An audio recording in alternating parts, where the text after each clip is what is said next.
Hello, everybody, and welcome to the playoffs for the Conquerors League Group A's playoffs. I'm Rap Terror, joined by the ever lovely Freedom Potatoes, and we've got an exciting series for you guys today. We got Sync versus XSVR. Freedom, how are you doing today? I'm doing good. I'm ready for first best of five. I'm casting of the season. I mean, start of playoffs, and we've got two really solid teams: Syndicate Coke, XSV Rush. Uh, yeah, you know, Syndicate Coke coming in off a 6-1 record in the regular season. XSVR coming in with a 5-2 record. And yeah, I think it's gonna be a banger. You know, this is one that I could totally see going all the way to 5 games. Yeah, it could. It could go all the distance, and we'll just, have to see how they perform. I would love to see a 5 game series to start these playoffs off. That's what the fun of the playoffs is, these long series. So I'm interested if you've got a little bit of insight for our audience on these two teams. If you got anything you wanna talk about them and how their season has gone. Yeah, so I don't believe I've gotten to cast either of these teams before in this split, but I am familiar with Syndicate Coke. I believe they made it to the grand finals in a recent Conqueror split. And so I know them to be, a solid organization with a couple players whose names I recognize, notably Espada, huge titan in the top lane historically. I've taken a little bit of a look at the pick'ems. I've seen. I think those have leaned a little bit in the direction actually of favoring XSV, despite the reputation that Syndicate might have. And of course, we always have to shout out our resident content creator, Prophet of Tears, who has predicted a 3-2 in favor of XSV Rush. Alrighty, 3-2 XSVR. We'll have to see if his predictions live up to it. I have no predictions for these teams. I have wanted to go into this blind. Haven't, and so I'm just on for the ride of what these teams draft. And for those of you not aware, before we get into the draft, we still will have Yunara and Kled banned since their changes. She got released, and Kled got those big changes just before the start of playoffs. So, for the fairness of competitive integrity, we will be having them banned for the playoffs. So, they are both out, but everything else is free game as we get underway into draft of game number 1, XSVR versus Sync. The second and third seed, such close teams, and he's got to see what they draft. As the victor is the first to be taken off the board. Makes a lot of sense. Aquafelis, aka Water Cat, is a big time control mage player. We're seeing the Morgana ban come out from Sync. That's Queen Styx. She actually plays a lot of Morgana jungle from what I've seen, which it was a very meta pick, kind of a couple splits ago. Not as common now, but still definitely playable in that role. Very very powerful clear is kind of the main strength that brings to the table. But that's going to be off the table. Zyra also taken away a lot of these champions that can be kind of flex picks. And yeah, excessive rush banning away some of the more divey picks with the Jarvan and the Tristana. Probably going to be looking to protect their carries a bit. And finally, the Ziggs ban by Syndicate Coke. That is something that we has also seen a lot of play from Rutledge. Yeah, a lot of bans, especially on that support side. The Ivern is going to be the first thing off the board to be picked up by XSVR. Okay, Ivern very strong right now, so I think that'll be interesting to see what they pair up with it. The Jinx coming out on the other side, so already an early AD carry. Jinx looking very good right now. Not the strongest AD carry in the meta, but is one of those upper tier ones. Good hyper carry to scale into the late game. There's a lot of crit. The Jin Zhao as well coming out. Something a little bit difficult for the Ivern to deal with. So AD carry in jungle. I'm expecting XSVR to grab AD carry here in the next pick, but what else will they match with it? The Varus coming through for them. I would imagine they're going to pair that up with something that can kind of peel a bit. I'd say maybe like an Alistair or Nautilus, especially with the Zyra and the Morgana gone. But it's going to be the Braum. Okay, a good pick. Offers a lot of peel, can kind of hinder a lot of the DPS that Jinx is looking to put out. And yeah, like you were saying, offers a lot of appeal for that Xin Zhao. I mean, I think a lot of what we're seeing so far are kind of staple picks of competitive play. The Jinx and the Varus, both high priority for their ability to dish out tons of damage in the team fights. I really like the pairing of the Varus with the Ivern. You can set up those bushes. If the Varus is going lethality, you can lay down poke from out of vision and make it really hard for your opponents to, play a team fight the way they want to play. By the time they take that engage, they are already going to be chunked out, and that might just be a free win for you. So we'll see if Syndicate Coke has kind of an answer to this, what I'm anticipating is going to be kind of a poke-heavy, vision-heavy style of play from XSVR. Yeah, and with the Sylas gone, there's one of the counterplay options out of there, very strong into Jinx and Syndra, easy to just pick up their ultimates and nuke somebody looking for that execute. So taking that off the board to start with, probably for the best. The Lulu going to come in a very classic pick to take with the Jinx. A lot of safety, a lot of appeal, a lot of just everything you want if you're a hyper carry, 80 carry. So no surprise there. She's also, I think, the strongest support on the patch. And it has been as of late, so no surprise there. The Cho'Gath, though, that is a surprise. Haven't seen Kuzu play the Cho'Gath before from what I was seeing, but does play a lot of tanks, so kind of tracks. And Espada also likes to play a lot of tanks, which, the Cho'Gath Vorpal spikes do a lot of damage into other tanks. And there's going to be a Lux picked up in the mid lane for Rutledge, it looks like.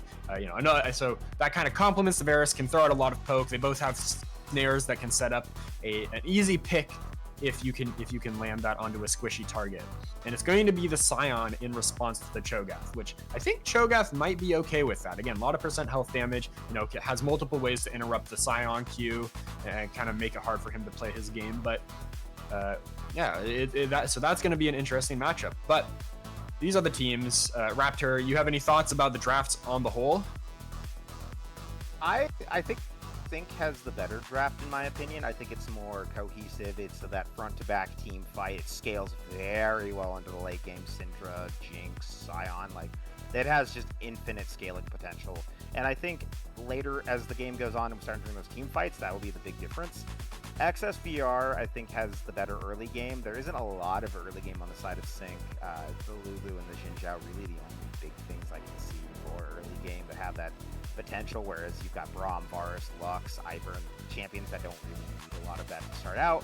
And so they'll be strong, but I don't know. The Lux feels a little weird of a pick to me for just in the comp as a whole. It doesn't feel like it fits well, but we'll have to see as we get underway into the game. I want to get your thoughts, Freedom Potato, as we're loading into the first game in this best of 5 XBR versus Sync.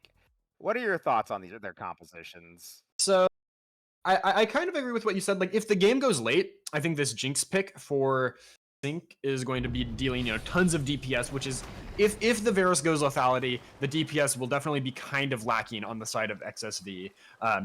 If he goes, a kind of a more on-hit traditional ADC type of build, then they will have plenty of DPS. But yeah, I agree with your assessment. I think XSV is probably going to try to play around the dragons in the early game. They should be able to get some priority early on with the Varus and Lux and try to secure those. And if they can do that, that might, let them close the game out before Jinx becomes a massive problem. But yeah, fight starting out already. Griffin forced to flash out, just walk straight in, but both teams had the idea. Let's just go 5-man into the bot. Well, 4-man actually for the side of XSVRs. Queenie just chilling up in the mid lane, doing Ivern things. Oh, the root though, landing onto a Espada. They are looking to maybe pick this up. Gets the stun, but not enough damage to finish him off, and it's gonna get away with a sliver of health. Unless Angel can find a shot, but doesn't have the Q, so that's started the E on the Varus. That's interesting. I mean, it's a lot more guaranteed, and it has the AoE slow, which in an invade situation or early game skirmish situation like that can give a lot of value. But I think if someone had the guts to just walk up and auto Espada one more time, we would have been seeing a dead Scion, because that Comet and Scorch from the Varus almost finished off the kill there. And it is Comet on the Varus, so looks like a lethality build will be coming through. And I see the idea. If you flash forward, kill Scion, you're probably dead at this point early in the game. You don't have any of your other tools at level 1, and he's gonna go into passive and run you down with Xin Zhao Lulu. So makes sense, but 2 summoners were used up by Griffin. Nothing on the side of Sync, so They will be down a summoner spell, that heal and that flash. That could be the difference, especially because Griffin didn't really get a chance to back. Had to use all the potions into EXP. This could be an early lane disadvantage for the side of XSVR. Yeah, Angel's also quite low on mana, you know, has the mana flow banned, but it's not stacked up yet, so it's not going to give any real regen, and now Sync has hit level 2. Yeah, and they're going to drop the chomps. They hit the 2, they're looking for Angel. Griffin will buy the space, but they are going to kind of keep blasting at him, and he will fall! Cloudberry gonna pick up the first blood of this series. And I have to wonder if XSV's bot lane might have had time to just walk back behind their tower and take the recall. That skirmish in the bot lane happened pretty early, and even if they were a little late to lane, you know, and had to drop prio, I think that would have been a lot better than what just happened, because yes, Angel gets to hold on to the summoner spells, but Griffin just sacrificed themselves on Braum, and that is not how I was expecting this game to start off with these two bot lanes. Jinx is someone you do not want kills on early. She does scale incredibly well into the late game. I've seen a lot of Jinx lately, especially after playing, you know, a lot of Yunara, and she is honestly a pretty big counter into Yunara. And when I see a Jinx and she gets early leaves, I'm just like, oh, it's gonna hurt a lot. So it's only a dagger, it's only a longsword, those two things, but this early in the game, it can be a pretty rough situation to be in, especially if you're going this lethality Varus. You don't even have any of that lethality yet. You're just running that tier so far. It's gonna be a little bit rough for a bit. It is going to be rough for potentially a while now. You know, I think Jinx is going to collect a lot of XP here, might be hitting level 4, and those level up timers make a huge difference in the bot lane, like we saw with Sync's bot lane hitting level 2 first and taking that all in, which got them the first blood. Now the summoner spells are coming back up for Griffin, which means they're, you know, if they do end up fighting again, XSV's bot lane will have a little bit more of a chance at fighting back, but still, it's yeah, you know, not how they wanted things to start off, given that I think they have the scaling disadvantage in this game. I don't know if they saw Duddy. I think they may have seen it on that lead minion, but if not, you do have this jungler here just kind of holding the position, making sure Ivern doesn't walk down. They don't know that. I mean, they'll see him soon. He is heading up towards his top side of the jungle. They're pretty safe down here for a bit. Sync. They're going to get a lot of time to keep slowly poking at this Angel, taking more poke in, kind of getting that rated here. Looking for the Varus Q, but the damage is still not there. Only a tier, only Doran's Blade. And Cloudberry and Ahop are just slowly pushing this forward. Griffin going to be forced to use the shield to prevent this blade from falling, but it still might anyways. Looking for it, the Varus Q will be enough to dissuade them, and that plate will stand for the time being, but you've got to imagine it's only a matter of time until that gold is safely in the pocket. And I think XSV's bot lane may need a bit of bailing out from this situation. Otherwise, it does kind of feel like they're just going to lose the war of attrition gradually with the little advantages that Sync has right now. The Ivern is in the area to potentially make something happen. And the dragon has also spawned, which I anticipate could be a point of pressure. You know, first real fight of the game. But so far, no team is making any real aggressive moves ever since that kill came through. They're just continuing to farm up, which I think favors Syndicate Coke. Yeah, and I could see why Syndicate Coke isn't going for the dragon yet. You know, they have a lead, but it's still small. They don't want to like give that away right now when they know that they are scaling. And for the side of XSVR, you're losing in every lane. We haven't even talked about the other lanes, but mid lane, the Syndra up 13 CS, forcing the back end teleport out of the weapons we saw on screen earlier. And then the top side of Spada, even though he got a little bit late to lane over Kuzu, is still up about 9 CS on his lane opponent. And you know, Scion, so that's more multiplicated for now until Cho'Gath is 6. And it's just a rough spot to be in. Meanwhile, Angel in the bottom side, getting very low, and Griffin's going to try to buy some space. Cloudberry forced to flash, forced to burn the cleanse, and Ahop flashing too, trading it with Queenie and Griffin. So, Duddy brains up in the top side there. Flash for flash. 3 for 2 in sums, but This is the forcing of the back out of XSVR, so if Sync wants the dragon, this could be the time to take it, though the Ivern is hovering. Yeah, three summoner spells for 2. The Zinjar doesn't really get anything by showing up there, but it looks like they will try to convert this into a dragon. Maybe, you know, they kind of just ward it and go back to lane. So maybe they'll try to crash the wave, reset, and then maybe make the play for dragon, you know, once they come back to lane. Rutledge getting stunned up, and Duddy Brains is the call here. Why go for dragon? You can go for the Lux. The ult coming through to force the flash out of her.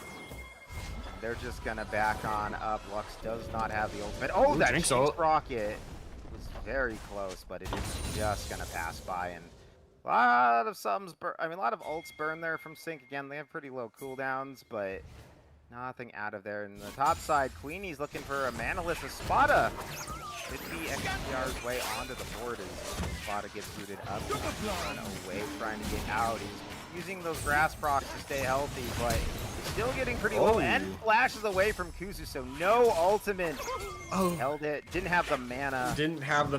Yeah. I thought Kuzu was looking for that, you know, that threshold and just wanting to make sure the exit came through, but it was actually a mana issue. And now Espada does manage to get out, but Kuzu's staying with no mana too. Yeah, and Duddy Brains sees the Ivern go, looking to pick him up before he can get back here. Duddy Brains looking for Kuzu, dives on in, dashes, jumps, flashes over the knockup, throws the spear chuck, and the ult comes out, and Kuzu goes down. 2-0 for Sync to start this game out.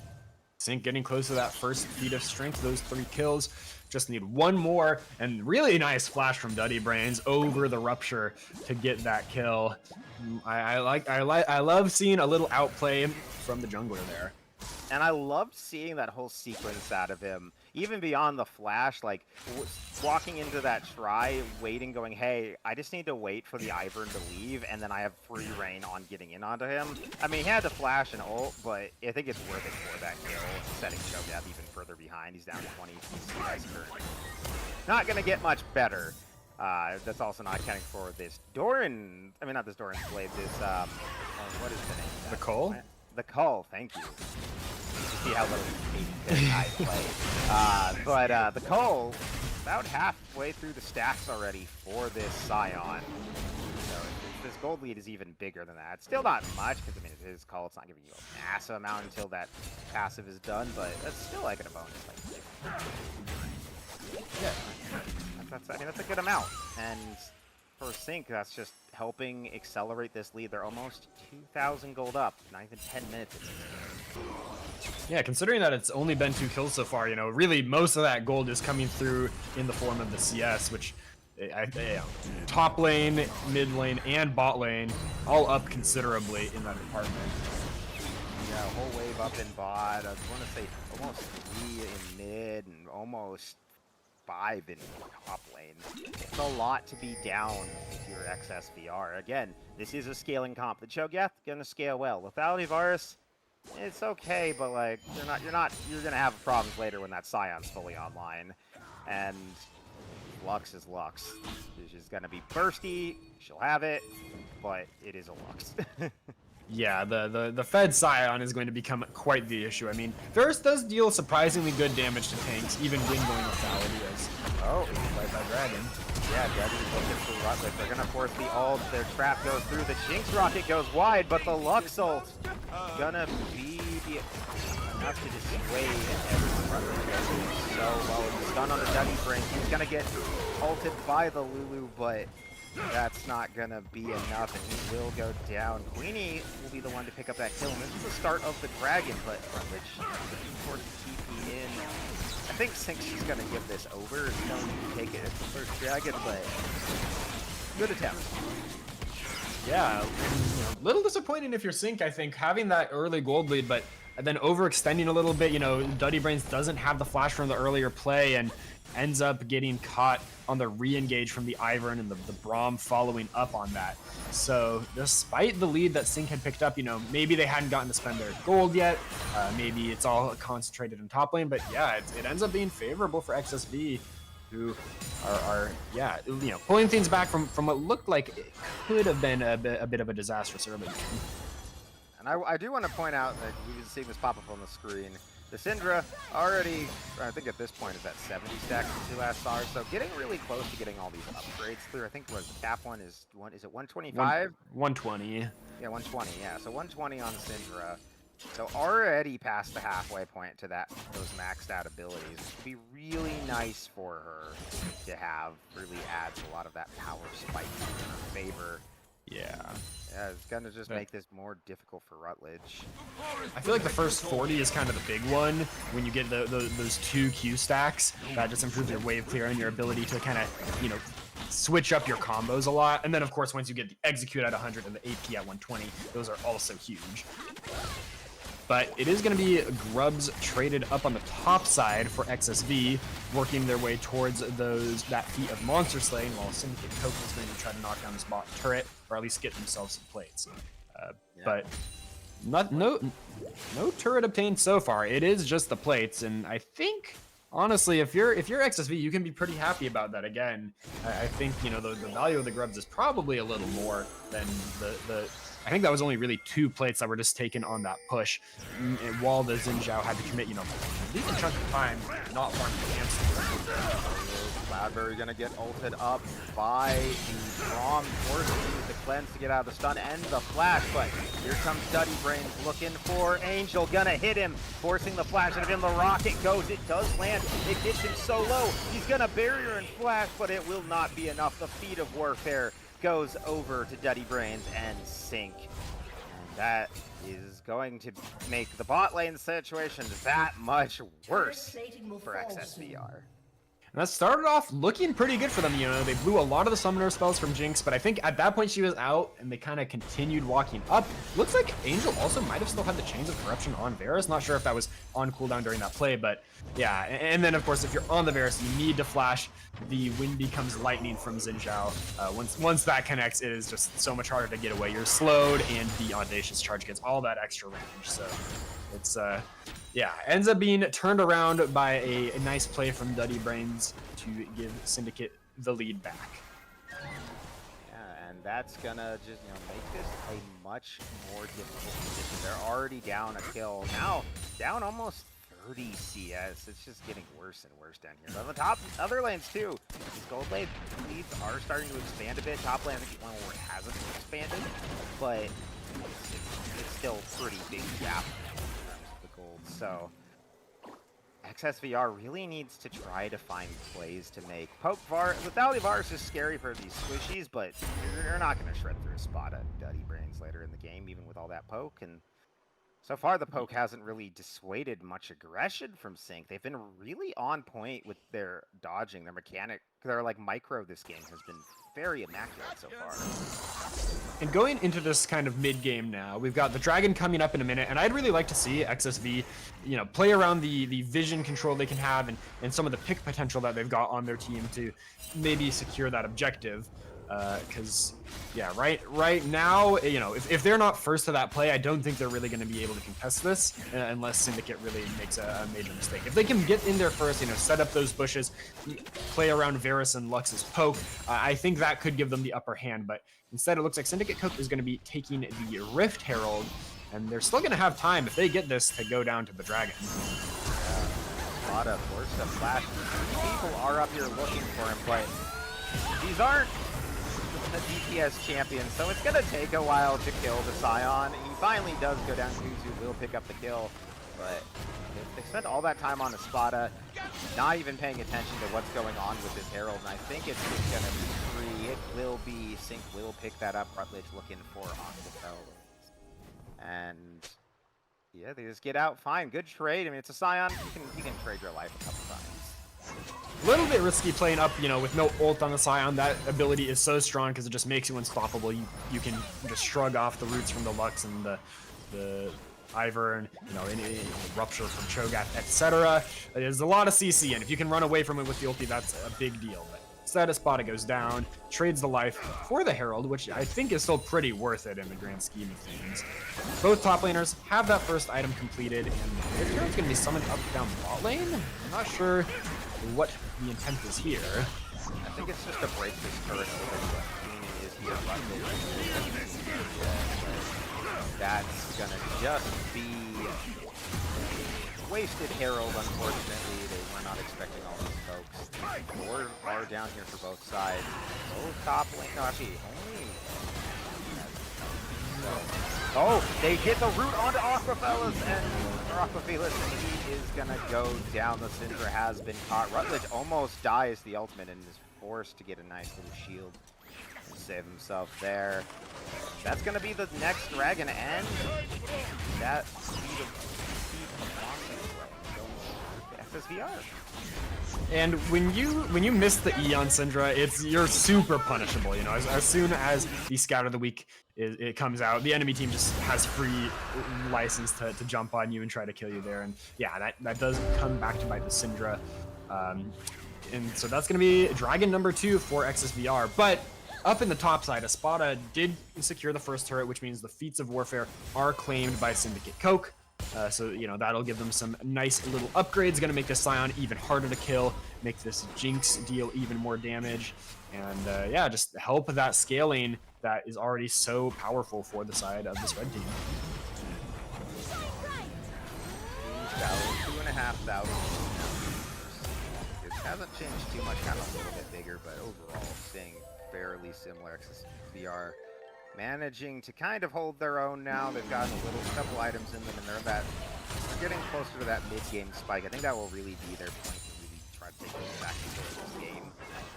Validity coming online before the Varus and the Lock scaling before the Jinx, before the Sentry, before the Slam really get their spikes. I think that's going to really be their opportunity to find this. And they're getting close, but still struggling, is still a bit behind.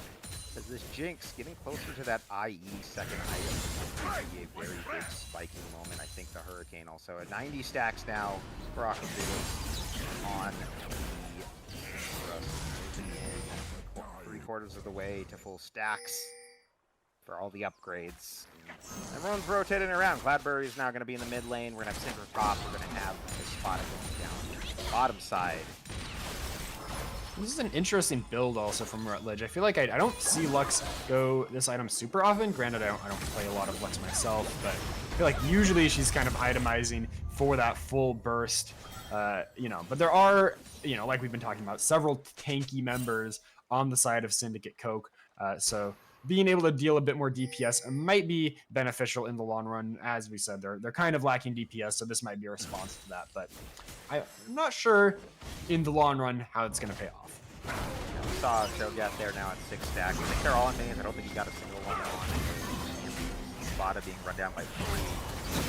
Doesn't have the ultimate, so he's going to be forced to run. There comes, we have the lethal leader going down. Off, going to be forced to turn while slow here. Flash from Brain to get out of there. Kuzu been calling more. Here comes the final spark. A lot of ultimates burned there for the side of XSVR, but they really want to force another. They really want to try to get this turret set up to the Attic Man. They're going to get it. That's going to force it back as they hop. And it should be easy. But if you lose the outer mid turret, they might lose this inner one too. Jinx got excited and is shredding through it. Espada is here just to buy some space. Attic Man going down so fast, but is it worth it? They lose all of their top side and their mid side turrets, and will finally go down and will be picked up by XSVR. We did get confirmation Kuzu has 1 stack on champions. Good amount of stacks so far to start, but that is Spada going to get stunned up. I do not think they try in here, no matter what they try. He's just going to try to get grass stacks. He's going to do a little jig, because like, how do you deal with a Scion? Is this beefy already? What is that? That's like 4,500 health right now. And that was just 3 turrets, I believe, traded on the other side of the map for that Otacon. 2 inner turrets and an outer turret. So that Syndra is going to be going back to base with a ton of gold. And that is going to just amplify the power of this scaling mid laner a lot. And the Jinx got a ton of gold as well. So as powerful as the Otacon is, I don't know if that's worth it in the long run. You can see the gold lead has now extended to almost 5,000 in favor of Syndicate Coke. And, you know, maybe if XSV had been able to get a few kills in that bot play, you know, that might have helped out a little bit, you know, made them, yeah, let them get the bot turret, take the Otacon a little faster. But as it is, that's a pretty big injection of gold for Sync. Can't quite tell how much health the Scion is currently at. The number's a little hard to see, but I want to say he's closing in on the 6K, which is very dangerous. 597. I'm hearing 49. Sorry, he's almost at 5. 4957. Griffin has been caught out stunned repeatedly over and over and over, but he does live. The ultimate and the heal will be enough to keep him alive, and damage traded back on the Sync. They do land another stun onto Rutledge, though, this time, and he's forced to flash out. The Scion goes charging in, but the unstoppable onslaught will be stopped by him. Now he's trying to get out. He is tanky, but he's not beefy enough to deal with 4 yet. He will fall. He will pick up that kill, but Kuzu will fall as Aquafelis and Cloudberry got pretty low there. The final spark close to picking them up. And the flashboard from Angel looking to land the Chains of Corruption onto Aquafelis. They do pick up another kill, but it will go to Griffin. So 2 for 1 in favor of XSVR, and that's the call to go for this dragon. And somehow, despite being down, in gold for most of this game, it seems like XSV is winning the important team fights right when Dragon is up. Happens once again. That puts them on soul point, which, if they secure that soul, any gold lead is going to be largely irrelevant. I mean, I think this is a very strong soul for them. And we saw in that fight both top laners being really capable of just tanking up 4 members of the enemy team. Eventually they did go down, but the damage from Rutledge at the end is what gives XSV the dragon ultimately. Yeah, and it's a lot of this, like we said, game power spike. This is the point where XSVR is strong, where even though they're down gold, Sync isn't, like, they aren't at their late game power spike yet, so even it's slightly down items, XSVR is still a little bit stronger of a spot right now for their champions. The Varus got the Muramana, has the Yomus, the Lux with the Blackfire Torch, and the Andrews. Caught out, managed to get away the Ooh, gets the glacial. Yeah. Okay, Griffin, that feels a little unnecessary of a want that kill there. But yes, this mid-game power spike, really strong for XSVR, but this does put them on a timer. I'd say about 10 minutes or so until Jinx hits 4 items. If Jinx hits 4 items, I do not think this is going to end well. Because that's the point, Jinx finished the crit, starting to build armor pen, starting to build more attack speed, really becomes a menace in these team fights. With the double daggers, I'm not sure what items is next. I'm going to guess Bork. That is Chains of Corruption landing onto Cloudberry. Forced to use the Wild Growth. And we'll get out just fine. Maybe didn't need that, but that's okay. Still, this is a really aggressive from XSVR. They feel like they're trying to force him. They're really trying to set up. I think for this Herald? No, Herald's down. This is Barret. But it might be too early for that. Aquafelis has been caught again. Does get stunned. Queenie gonna try to chase him down. Gonna root him up, and he's gonna get the ult out. It will not be enough. Queenie gonna pick up that kill that he brings. Forced to burn the Crescent Guard in the mid lane as well. So a lot of ultimates burned across the board for both these teams, though. Already back up most of them for XSVR, and it's not going to be long before they're going to start knocking down this turret at this rate. Those Chains of Corruption are almost back up for Angel, which we already saw that almost result in a pick once just a few minutes ago, and that's, yeah, if they can get another pick, that could easily turn into Baron here. And once again, despite the kind of individual leads for the members of Syndicate Coke, they're just getting caught in weird places, which is, a lot of the strength of this XSV squad. Have a lot of CC to catch you out if you're in the wrong place.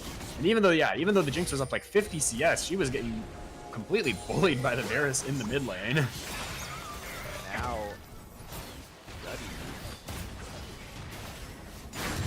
yeah, this Lux is just proving so much more useful to the team. Aquafelis, while having that lead, while looking so strong in the lane, is just not being able to transition that to the late game. The one problem with Syndra is lots of shields and lots of blocking from the Braum, the Lux, the Ivern, even the Cho'Gath body blocking burst. I mean, there's just not a lot of ways you can really get things going outside of landing that stun. So it's been a little bit rough for Aquafelis this game. And that's why I do kind of favor like a CDR heavy Syndra build in situations like this. You can kind of become a bit more of a utility bot, you know. Just yeah, throw out those stuns more often, help get vision for your team with the Horizon focus, because yeah, they have a lot of ways to make it hard to burst a single carry in a team fight. Maybe if you're on the side lane you can do it, but you know, Lux and Varus can both kind of outrange you. It's a tough situation to be a Syndra in. You kind of have to hope the enemies overstep into you, which so far has not really happened. At the gold right now, still big leads everywhere except the jungle and the support role. Or those two roles have managed to do very well for themselves this game. But Dragon coming up, this is going to be Soul Point. I think Sync will finally challenge this. Transcended stacks. Okay, so Syndra has hit the peak. Tower Syndra is here. Aquafelis is almost getting hit there by the stun. Hop and spot a front body block. Get some poke out. They're trying to just force XSVR out of the spot it, but it's not a lot. The channel coming through. Oh, but here's Kuzu from behind. The huge ultimate from the Lux. Really trying to keep her at mid lane alive. Will not be enough. Kuzu flashing forward and gonna manage to feast up on the Lulu. Spotted trying to run, but is so low right now, and the double kill will go over to Angel. Duddy Brains trying to get away as he heads for the hills, but Griffin trying to continue the stun. Is pretty high on health and is willing to continue fighting forward. Gonna land the stun, trying to body block, but will not be able to finish the kill. But 3-0 in favor of XSVR. That's gonna be Soul for them. And this game, it's swung. It's 2,000 gold up for XSVR for that fight. I really need to maybe bring a bit of criticism to the positioning from Aquafelis. This is, you know, I think this like second or third time in a major team fight where that Syndra has been up pretty far and just kind of throwing out the stun as the first skill shot of the fight. And like I mentioned before, if you do that as Syndra, you are basically saying, hey, come and get me. I have no way to protect myself. And with the Cho'Gath flanking, no flash on the Syndra, it's just an opening pick for XSV that leads, you know, it's the first domino to fall, paving the way for them to get soul, the Dragon Soul here, the Ocean Soul, which is just going to make them that much harder to kill. And Kuzu, like this Cho'Gath, already so big, the only member really that's had like been able to like who will still effectively infinitely scale in this game for the side of XSVR, flanking through the river, somehow not getting spotted with any vision, which makes me question a bit of the vision of this game where they're putting in aren't getting caught or now they're chasing forward. Here comes Daisy looking for Duddy Brains. He's gonna bring the L2. Aquafelis gonna teleport in. They're looking for Griffin. He is of course being flashed out. The ult coming through, but still so many shields. And Angel's gonna go on a rampage. Flyberry forced to flash away. The wild growth is used on her. And every member of Sync heads for the hills. A-Hop snipe from downtown by Rutledge. And now 3 members of Sync have to try to stop this Baron take.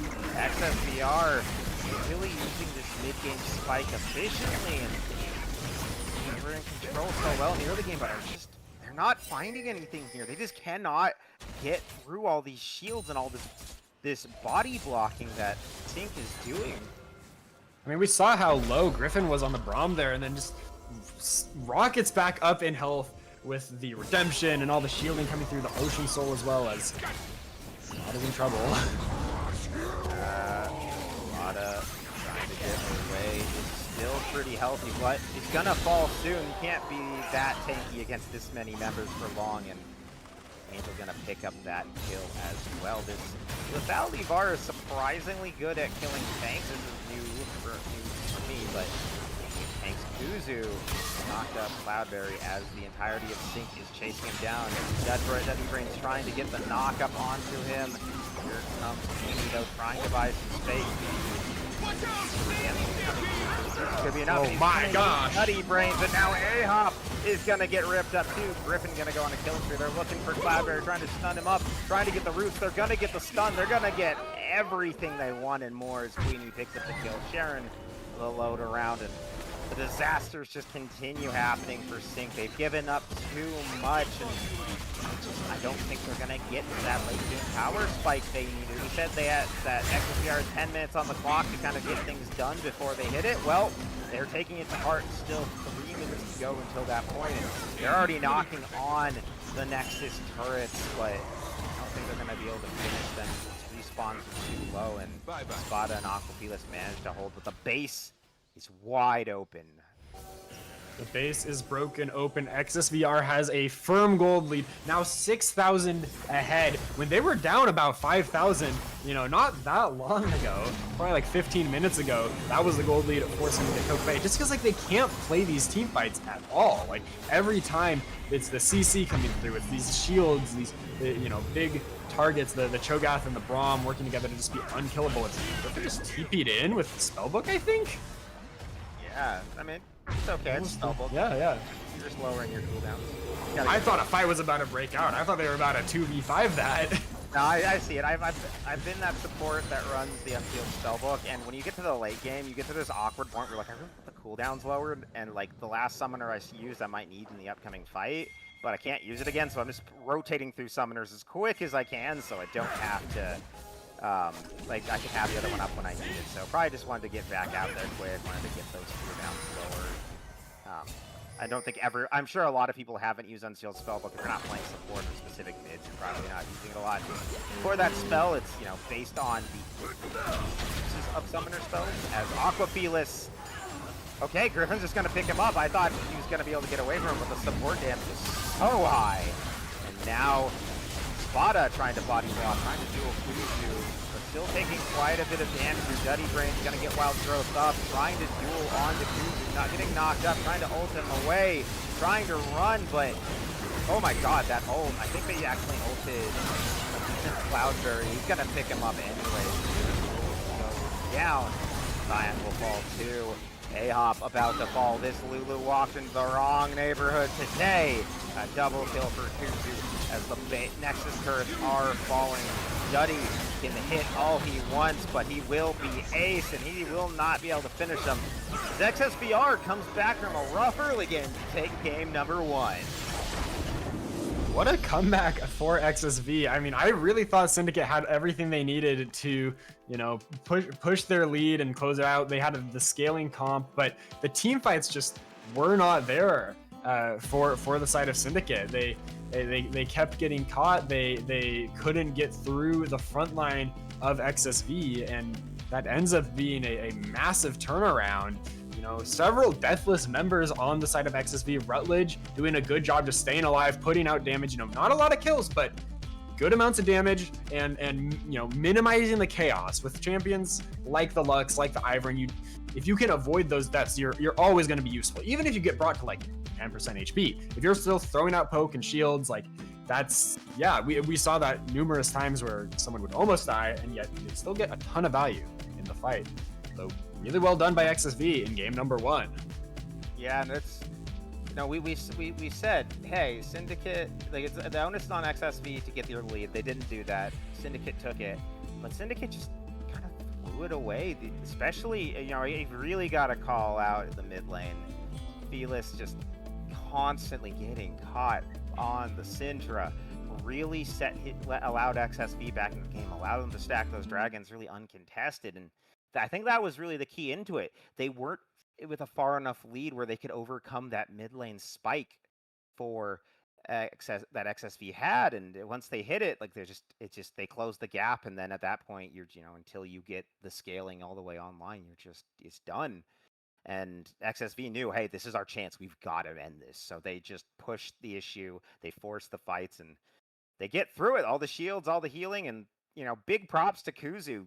Despite being behind, really maximized his build, the Heartsteel stacks, the Feast stacks, really becoming the beef that was needed to prevent Sync from even getting to that backline, allowing to get the poke in, allowing Rutledge and Angel to get those shots in and really take over the game. And Sync, they've got to clean it up, and I think they need to really think more about, like, really work on the positioning. I think that is really the biggest issue heading into the next game. And for XSV, while they won, Still things to work on, especially in that early game, because those were some rough moments in the early game in the laning phase. They were definitely not doing well in the farming and in the trades.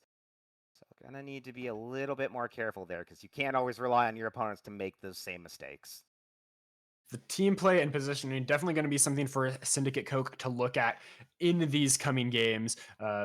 Yeah, and it's off the screen now, but I just wanted to point out that Lethality Varus dealing 40,000 damage, most in the game, 7-1, absolute power pick for the side of XSVR. I think the Jinx was sitting at like 17,000 damage, so that's more than double what she was able to do. That pick does shut down the Jinx really well if it can play from ahead, and even though it was behind, it still did that quite astonishing effect, more than I expected. So I may have underestimated it. I knew it would be strong, but it was far stronger than I imagined.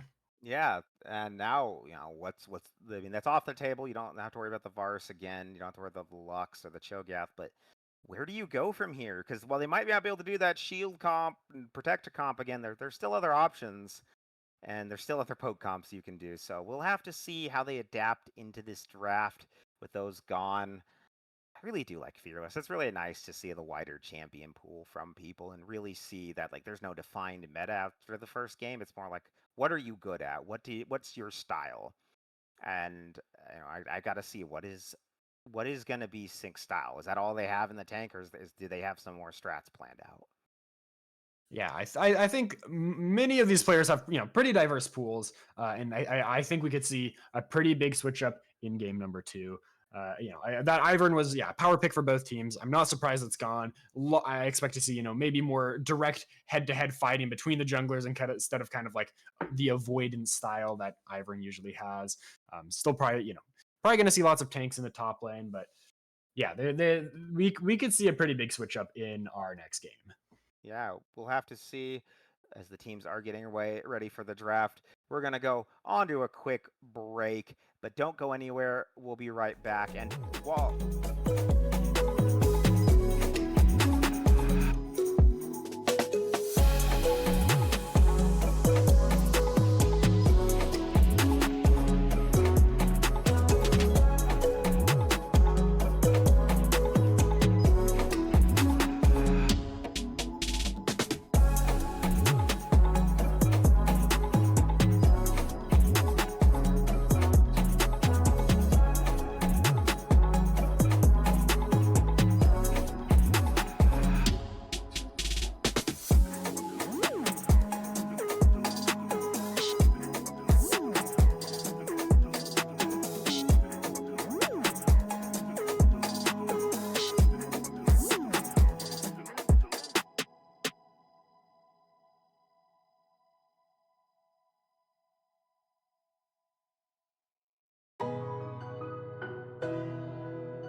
Hello, everybody, and welcome back to game number 2, XSVR versus Sync. We just watched XSVR after A rough start to game number 1, come roaring back in with some immaculate team fighting on a poke comp of all things.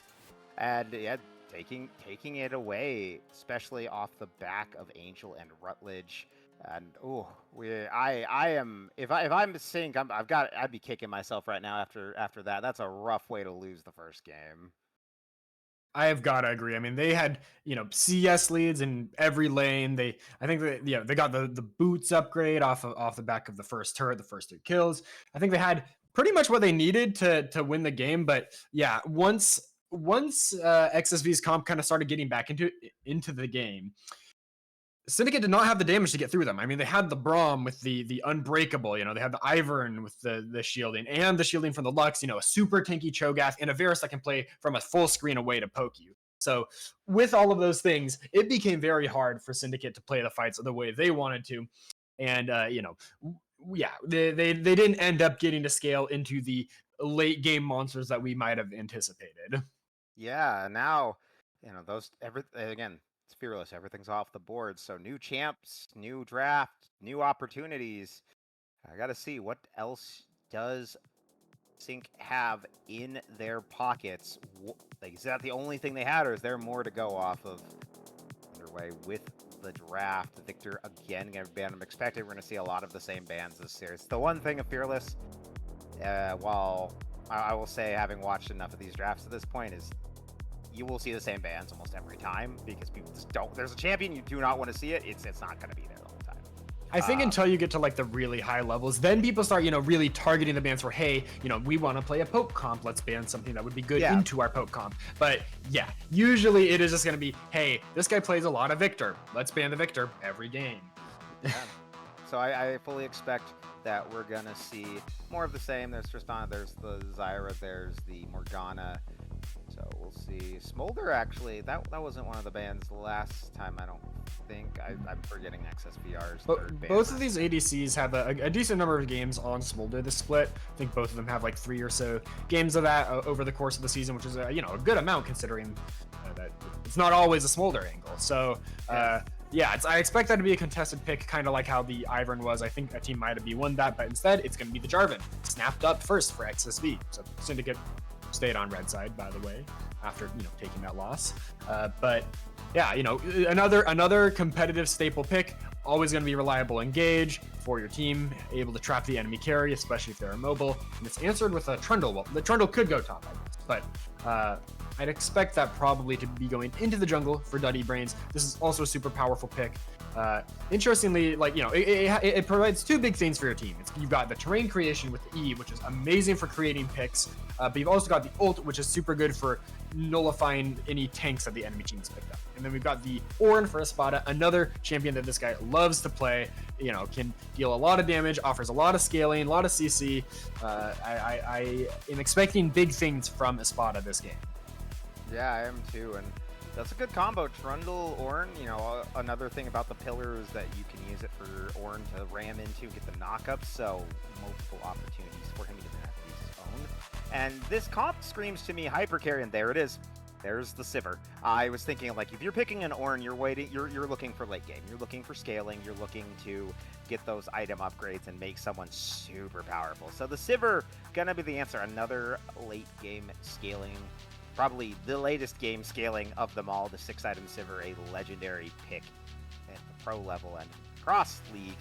So interesting to see. It's not surprising, but interesting to see it. And it's feeling a lot like the draft from last time. A little bit cleaner, less dual, more just straight front to back. But XSV are also changing it up. They're not going with poke. They're also going with the team fight comp here. And the secondary bands changed up. There's 2 mid laners here. And supports on for XSVR, Sync getting 2 supports out there. They don't want hook supports. I'm guessing if it's Nautilus Alistair band, that okay, it's going to be Rakan. They'd want to keep that away from the Xayah. Don't want the lovers duo to be there. I could see a Leona angle here for XSVR, I feel. But also a Rel. I think Rel would be good. But it's going to be the Nami. Okay, Nami Xayah. I don't see that one that often, I'll be honest. Yeah. I don't see that as like an intrinsically synergistic pairing, but the Nami can help the Xayah, peel a little bit with that ultimate, and also amp her damage a bit. Also pairs kind of well with the Mel. You know, if you put that E on Mel, you can buff up the poke abilities from her. But yeah, pretty short range comp overall from XSV. Not a lot of range on the side of Syndicate either. It's really just going to be the mid laners for both teams that are maybe going to be able to do a bit more poke. But yeah, so it's going to be the Mel and the Taliyah to close things out. Both some very powerful picks. You know, Mel offers that stacking up of the passive and the huge execute with ult in the team fight. Taliyah offers a lot of roaming potential. I think what's really going to make the difference for me in this mid lane matchup is if the Taliyah can use the passive and the ultimate to make plays around the map. If not, I think the Mel is going to offer a little bit more for XSV. But, you know, both picks pretty strong there. Yeah, I agree. And I think the Taliyah, very good for the roaming. So Sync looking to make plays around the map. I think they realized, hey, you know, our mid laner didn't do, while dominating in the lane, didn't do too hot afterwards. So instead of just making a stat stick, let's go with a champion that we can use for making plays around the map. So the Taliyah, a good option there, will be a really good choice. And we're just going to look at these fun little skins, what everyone got here today. We got Crab Got, we got the World's Jarvan, we've got, I can't tell what Xayah that is off. It's Star Guardian Xayah. So we got Star Guardian Xayah and Tide, I think it's Tide Color Nami, or is that I forgot what Nami that is. I know it, I don't remember the name of it, but there's Nami. And then you got Damwon, Taliyah, you've got regular Mel. I don't know. I just like looking at skins. You know, we don't spend enough time on broadcast in this early game talking about the cool skins. Is that the Choo Choo Orin? It's a little hard to tell. Yeah, it's a little hard to tell in the bush, but yeah. And that's I think it's Dragonmancer Trundle, if I remember the name correctly. Can't remember ability name save my life, but I can always remember a good skin. There's Redeemed Star Guardian Rakan down there. Yeah, looking good. He almost looks like Thresh in the bush with all the green fading. Yeah, that Nami skin. I've seen that one a lot. It's not like her best skin, but it's aight. It's a nice skin. No skin reported. Rutledge, come on.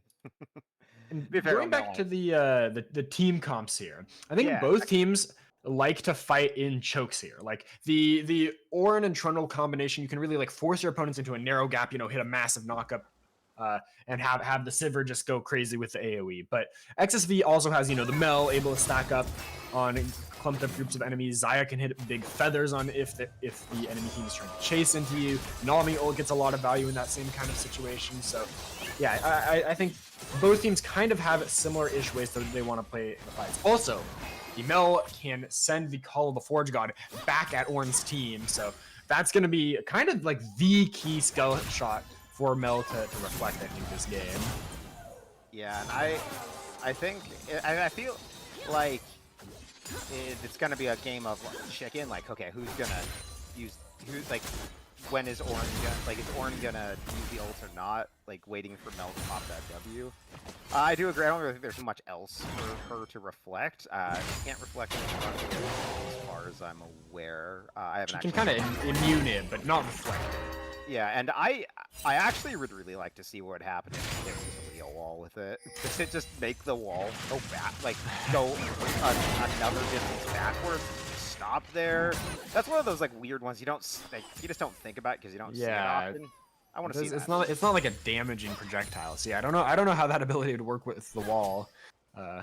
It would be funny if it made Taliyah have to ride all the way back. That would actually be pretty funny. Dirty Brain's coming down for an early gank. Yeah, Cloudberry and Ahot have gone in on Griffin, who has been forced to burn the field. A flash forward. They're going to force Griffin's flash out. They're going to get the pillar, but no one really in position to follow up. But first blood on the top side is spotted. Takes out Kuzu. Gets low, running away, and Kuzu will manage to trade back. They do get the assist onto Queenie for a little bit extra there, so that's nice to see from him at least. But Ornn winning a 1v1. Let's see what happened there.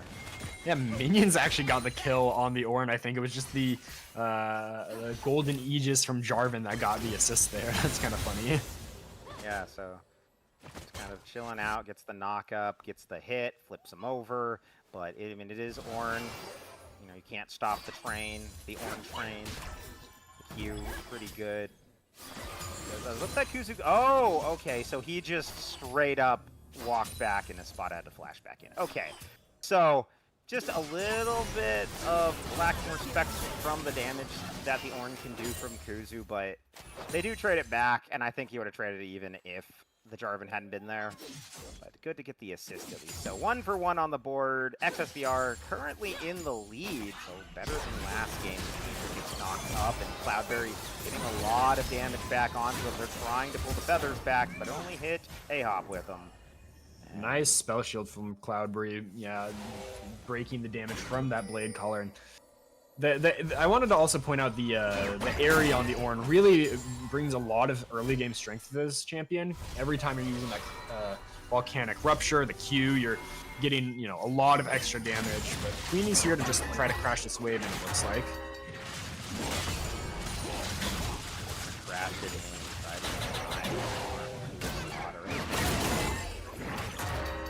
Tower, but Espada doing decent holding it. He's going to hold it with his health bar. Knows the Urgot is not 6 yet. They can't take it. He is down XP, so gotta be careful. Gotta respect that Urgot can come up at any time. And oh, he walks you forward. Queenie hits the knockup onto him. The Bloody Brain is looking for him. Juju doesn't have mana, so can't really help out here. And without the flag and drag, oh, I spoke too soon. Queenie had it just off a cooldown. He does have the blue buff, so he will get away. And Rutledge also low in the mid lane. So, XSVR looking for plays, but Sync is managing to hold their own so far. Ever so slight gold lead for XSVR, but that'll be going away in just a moment. It's dead even at 5 minutes here, but Espada performing really nicely in this early game, in my eyes at least. This Urgot is going to scale up into a champion that can deal with the Ornn pretty well. You know, once you've got the Black Cleaver, you can shred through tanky champions like that pretty nicely with those shotgun knees. But yeah, so far, no major action. We do have the dragon spawning here. That can be a point of pressure in the next couple minutes, as it's going to be started up by Queenie with the flag and drag over the wall. Might just be a sneak here. That dragon, but the ult from Aquafila has found luck with him, trapped him in there. Oh, doesn't deny the knockback from Aquafila. Oh, wait a minute. Bloody Brains may have bit off more than he can chew as the entirety of XSVR minus the top laner shows up and wipes the Trundle from the board. That's the sign to go back to the dragon. It's going to delay the dragon here, but the bot lane prio lets XSV show up first. The heal from the Nami helps Rutledge get out, and it's turned around. You know, even though Bloody Brains is up a level over Queenie, still goes down. I want to watch that. See what happened here with the wall. It's a good wall, but it didn't quite narrowly hold it in. And I want to see what happened. So Rutledge's W did not block. I guess that rock isn't a project. I don't know really what. I think it blocked one of the Qs from Taliyah. You can see here the E comes through, then the Q, and like the W is threaded in between to hit the shove. So that did reduce the damage a lot, but yeah, the turnaround off of Queenie and Griffin showing up is really what clinches things for XSV. That's going to get them the first dragon of the game as well, I believe. And yeah, nice start for them now, up 1,000 gold, getting some money onto their mid lane carry. The only real AP threat for them. So that's, yeah, I think you really want a lot of money going onto the mount there. They're up a little bit under 1,000 right now, but still a good position for XSVR. Much better than last game. I think they're just not finding it yet. Their plays are getting countered or just aren't pandering out. They aren't like kind of going out as they want to, kind of puttering out. And yeah, they've got to try to look for opportunities here. They all are 6 now, so this could be it. As Train's finding Griffin, instead of looking for plays, they're going to knock up the fish. The fish forced a flag. And here comes the train. Choo-choo goes the train, and down goes Griffin as people getting jumped onto. Forced to run ultimate, but there are more members here. A-Hop for him. Queenie here to help out. The AD carry. Espada now. And the rest of Sync kind of forced to run off. Espada hoping to get out of here, but gonna get flag and frag, and is gonna get ripped up. The feat of warfare goes over XSVR. it's a nice start to the play from Syndicate Coke, but the rest of XSV shows up. And yeah, even though they get, you know, a lot of knockups onto the Nami and the Zaya, not quite enough damage, and Queenie is... Ooh, so low is gonna get dragged back. That is going to be the kill going over to Kuzu. He might be able to get another. Duddy Brains is looking for a killing spot, but there are more members here. But he is just winning this on his own. Rutledge, though, will steal that kill and secure it. So XSVR 2-0 there, and they're gonna get the Herald. But on the bottom side, we should be talking about this. They're just letting Cloudberry free farm, which I will say you probably don't want to let. That is going to be a lot of money onto the Sivir. I mean, overall, it's still pretty solidly in favor of XSV, I think, in this early game. They've got the Grubs, they've got the Dragon, they've got the kill lead, and I believe, they're close to securing feats of strength. They do need one more Dragon or the Herald or a turret, but yeah, that's a nice start for them. But yeah, if Sivir can continue farming, continue scaling up, I think she's going to be a major player in these fights. And just to note, despite those 2 kills, despite getting the Grubs and everything, the gold lead actually shrank. As Sync managed to get quite a bit of gold from that bottom side. Got 2 plates off of it, so got something back at least.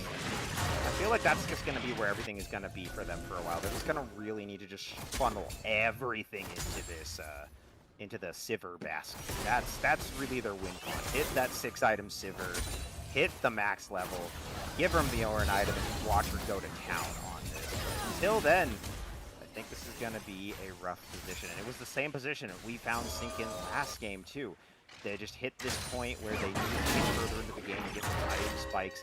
XSVR gets an item spike. They can't do anything about it. Lotto looking to maybe get something done. Kuzu flashing the train. So will not get rammed out of this. Before call for God will miss. Good attempt there, and oh no! Aquafelis trying to use the wall to run away, but is gonna get ripped up by Angel and Griffin. Up a little too far, hitting that bot turret.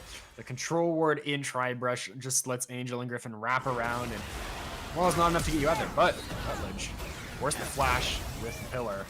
That pillar is really nice into the Mel. You know, she can't, you can't reflect that. You can't dodge it. You're just forced to slowly walk around it. And with all the follow-up that exists, I am hoping for Syndicate side that they can find some more picks off of that. It's interesting. I was watching this stream, or a little bit of a stream of, I think, Whippo coaching. Was it Inspired? Now I'm getting into a mixed up. Some pro play coaching going on. And basically, they were saying Trundle E is really the key. A lot of people think of Trundle as like the anti-tank with the ult, which is true. But the E, you know, setting up your team for picks, making it their skill shots unmissable. That's where the true value lies in competitive play. If you can coordinate things like we saw earlier, you know, the Orin E and the Orin ult around it, you can set up picks very easily off of the back of that ability, which doesn't have that long of a cooldown. Yeah, that's why I like to still play support Trundle. It's kind of an old school pick, but I think it's still good. Sync finally secure a neutral this game, getting that drag. This is going to be a mountain break. Run for the hills a little bit, and Cloud Soul is going to be the name of the game this time. Actually, with the Sivir, especially, that's terrifying. Oh, Spada tries to ram, but gets flipped mid headbutt. Now, Orn looking to maybe trade back a bit. Still got to be careful. You basically don't. You don't basically just imagine you don't have the last 10th of your health bar, because that's just all going to go over to the Urgot when he ults you. A lot of mind games in this matchup here. Ooh. Yeah, oh, and he does get hit this time, and Duddy Brains is here looking for the ultimate, maybe hoping to pick something. Spot is going to lock that and go down, and Rutledge is ignited and will not fall. The ultimate and the Jarvan managed to get a triumph stack to her, so she does heal, and will just manage to get out of that one. Barely surviving on the Mel there. They tried to go for the dive, but Jarvan's there to cover. And it's 1-for-1 across the map with Duddy Brains showing up topside, getting the Spada a nice little kill. And this Ornn is going to be able, I think, to complete the first item here. Actually, wait. I don't think those build into a cohesive item, those components. So maybe not. The Urgot sitting on the Black Cleaver, which is kind of the core item for that champion. But yeah, we'll see what Espada is able to pick up off his back, because I think it's going to be important to, you know, keep on pace with this Urgot. Otherwise, those 1v1s that Espada has been feeling real confident taking are going to become pretty scary for this Horn. And I think it's just those item passives. Yeah. And I forgot the name of that other one. I know it's part of Warden's Mail. It is. Oh, it is Warden's Mail. I thought that was the original site. Warden's Mail. Oh. Good item components people don't think too much about. Speaking of not thinking too much about, Angel's even thinking about that turret right there. Just wants the kill onto Aquafield. They're going to pick it up. The tide caller coming through. Angel forced a flash and use the ultimate to get out of there, but does manage to live. And they did get a flash out of A-Hop too, so I think that was worth it. I liked the look from A-Hop, that flash over the Nami wave and then almost finding the timing to get the knock-up on Angel, but instead, oh! Cloudberry just throws it to you and picks it up. Okay, so Cloudberry does manage still to secure the kill, so not worth anymore. This is when you type def worth in chat. Def worth, or if they type worth, you go, oh, was it? It always feels bad when you have to, you know, you have to flash and you're like, oh, but I can still stay. The danger's gone, and then you die anyway, and it's like, well, what did I even flash for in the first place? Yeah, that's going to be a big kill over the Simmer. First kill for her this game. Another 1v1 in the top lane. Yeah, Rada gonna knock up Kuzu with the call before shot. He's gonna do the Bellows Breath, and is gonna take him down. He is here to do a Spada, but I know it worked when you have your AD carry and your mid laner with you, but I don't know if you can take on that Ornn on your own, Queenie. Not now. Spada with the solo kill, now 4-2. You know, the Bramble, the Sunfire, and the Warden's Mail all doing work into this Urgot, and Queenie might be a here. A little bit of trouble heading Queenie's way, but now he seems fine. All right. Grand entrance not connecting from A-Hop. Not able to get it. Oh, A-Hop is going to have to take A-Hop out of there. He's going to jump onto Duddy Brains. And I think they're just going to give this Herald up. So, again, Pete's going over to XSV more than likely, unless the steal comes through. Duddy Brains is here. Horn is teleported in. So, Spot looking from behind, looking like from that. Oh, it is going to go over to XSVR, so no steal here. But he will get out of this. Of course, the way Jarvan going in, but is gonna get torn to pieces, as is Angel. And now XSVR on the run. The ult is not gonna find anybody from the Mel. And, well, they get the Herald. That's 2 kills over to the side of Sync. And I don't know if they're gonna be able to get the turret. I think the Nami's gonna be able to stop him with 2 minions there. That is feats now claimed by XSV off the back of, you know, superior tempo, just being first ones onto that objective. And even though Espada got the solo kill on Kuzu, there was no Ornn ult available, and that's kind of one of those, you know, trade-offs. Yes, you extend your individual lead, but I think if the Ornn ult is up there, they might even have been able to stop the Herald, stop XSV from getting those feats, and win the fight even harder. That could have been, you know, a 4 for nothing, because the Talia wall combos so well with the Call of the Forge God. Yeah, I would have got a little lucky there, but still lose the turret. They're going to lose that bottom one, so those are down in the gold. There's only 200 difference now in that department, as they find themselves doing pretty well. Even topside, Espada is really getting the lead on Kuzu. We saw this last game too, at the into the Cho gap with the Scion. Espada just seems to just have a better handle of how to play this topside with these tanks. And even with trying to get lightly strong fighting capabilities, he's just having the rough end of it here. Let's see if Sync can really, as the series develops, use more. So bad, because I feel like if you play through top side a bit with like carry, people do something, but again, we haven't seen a mono carry yet, so we'll have to see how that develops. Dragon gonna give the drag, yeah. Take the mid turret, try to steal away some of this jungler, maybe find a pick onto Kuzu here. Yeah, I think they're looking for this turret too. Kuzu has no idea. He's alone. The Call of the Force God is here. He's gonna stop him from getting knocked up by it, but it doesn't matter because the rest of Sync shows up. Cloudberry that as well. And now we find gold lead, almost 2,000 for Sync. They're really starting to ramp this up. They're not getting as many of the neutrals, but picking up the side of those turrets. Really big, and I think that was the smite. Eddie Brand's gonna pick that up. Oh, scuttle grab. The spot is now 4-2 on the Ornn. We've got a 2-0-2 Sivir for Cloud Breeze, so those are both big picks for the side of Syndicate Coke that I think are going to be dishing out a lot of damage and a lot of utility in these coming team fights. On the side of XSV, I think the Mel is kind of in the best spot to really carry these team fights. That's the solo AP, 2-0-2, closing in on the second item here probably. So A-Hop's in a bit of a risky position, I think. Yeah, but he is going to dodge the flag, so no drag coming through there. I almost point out the Ornn, while he was building so many separate item cards and kind of delayed his spike, he has now finished 2 items. So he has the Randuin's Omen, he has the Sunfire's Cape, that Bramble's Vest will probably eventually turn into the Thornmail. I personally always like to finish it just because I really hate having items that aren't done, and I think the damage up is kind of nice from getting hit. Especially into the Urgot. Oh yeah, especially into the Urgot, but it's just a lot of armor. So everyone but Mel at this point is just gonna not really have an easy time with him. I mean, you do have the Jarvan for the armor pen, you do have the team for health too, so he's still a very dangerous Ornn. He's reducing. So, like you said, Rutledge in the best position really to carry right now in these fights, and it's really gonna rely on him to be able to get through a spot at least until Angel gets some armor penetration under his belt, and that might be a couple items away. He's still not through the IE yet, and is actually about half an item down from the side of Cloud, where he is really looking good on this Sivir right now. 2 levels up, and yeah, almost 50 CS as well.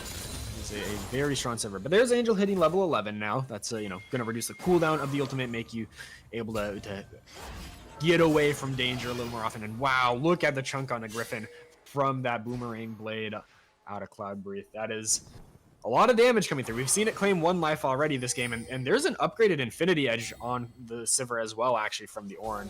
They might break out in the mid lane here. Yeah, might start breaking out. But the ward still goes red, so they don't actually see anything. Oh, it's not even fully in the bush, so it can't see anything. That's unfortunate. That's a pixel dip. But the yard still managed to drop the Herald and get that mid turret, so something coming good out of that. And the spot is roaming down. Griffin has hit by the killer. Is forced to flash. Does it early. The tidal wave comes out, but it's not going to be enough. Griffin is going to be knocked up, and in goes A-Hop, and he will go down. Angel's going to pick up the first kill of this fight. The wall does come through. Queenie forced to flash away. Oh, it did get reflected back. So we do see how that interaction goes. Flanking from the side, they're looking for a flash out. Oh, but Queenie goes forward. Everyone from Six flashes out. The Trundle will go down. He will get feared, though, because of Kuzu's ultimate. Aquafina is going to be the next to fall. A double kill going over to Kuzu.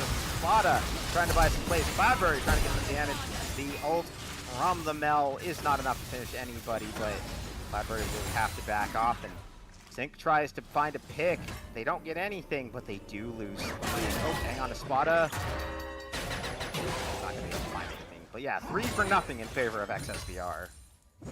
The combo comes through with the Ornn ult off the back of the Trundle pillar. It forces Griffin's flash, but the Ornn ult only hits 1, and I think they go a little too deep trying to just pick the enemy support. Even if you get the kill on the Nami, there is a lot of other threats. I would say much bigger threats on the side of XSV, so feels like a bit of an overcommitment, and once again, XSV gets the upper hand in the team fight. Yeah, managed to get the upper hand, and now they are dead even in gold. This game can swing on a knife's edge, but right now it's still looking a little rough for Sync. Again, hitting those mid-game item spikes that for XSVR, they just seem to struggle to play around. Up, oh, just a little bit more damage. Oh, Gunner throws up his back, so here comes the call to board shot. They're looking to knock him off, but does bury him back. Flashing out, Angel's gonna pick up A-Hop, and now Queenie on the run, trying to get away. Kuzu goes in front of 4 people, getting really low. The Mellow comes out, but Cloudberry will pick up the kill to go on a killing spree on a Kuzu. And now XSVR is heading for the hills. Angel on the run, nowhere to go, getting stunned up, knocked up, and Duddy Brain's gonna bounce out them back to the fountain. 2 kills going over to Sync to start this out. A 2-for-1 trade.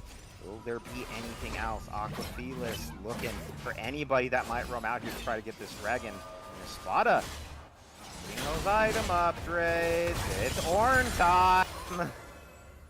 Orn is doing a lot of work for the engage, just giving the late game scaling insurance policy, and it's Dragon number 2 claimed for the side of Syndicate Cope. So it's 2-2. The Dragon score 600, the gold lead for Syndicate.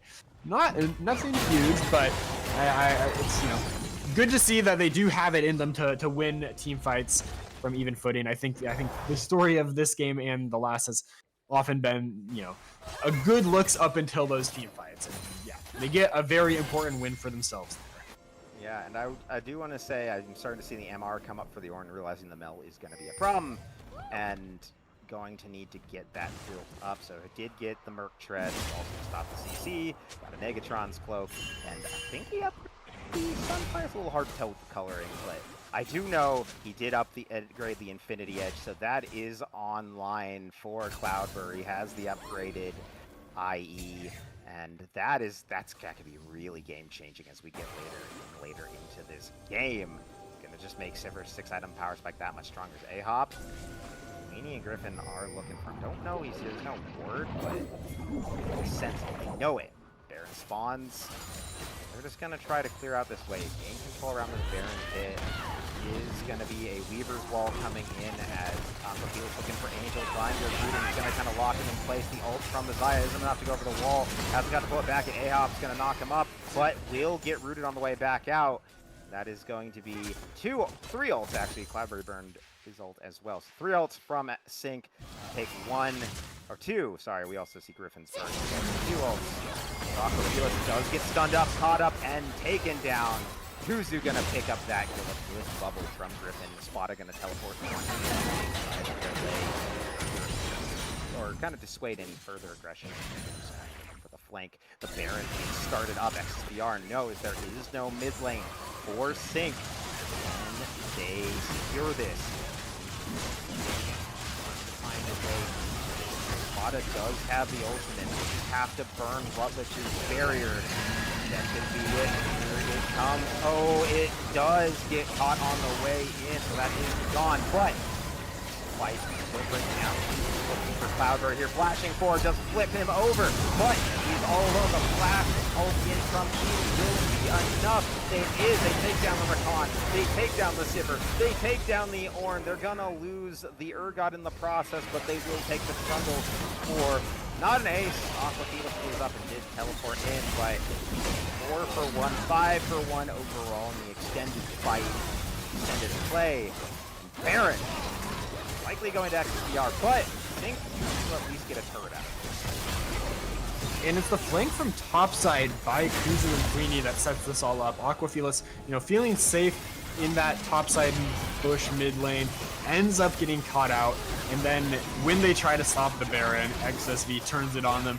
And now they're gonna get not just the Baron, but the Otacon too, which is gonna just give them so much a driving force to close this game out if they play their cards right. It's a lot of adaptive force, a lot of experience, a lot of gold.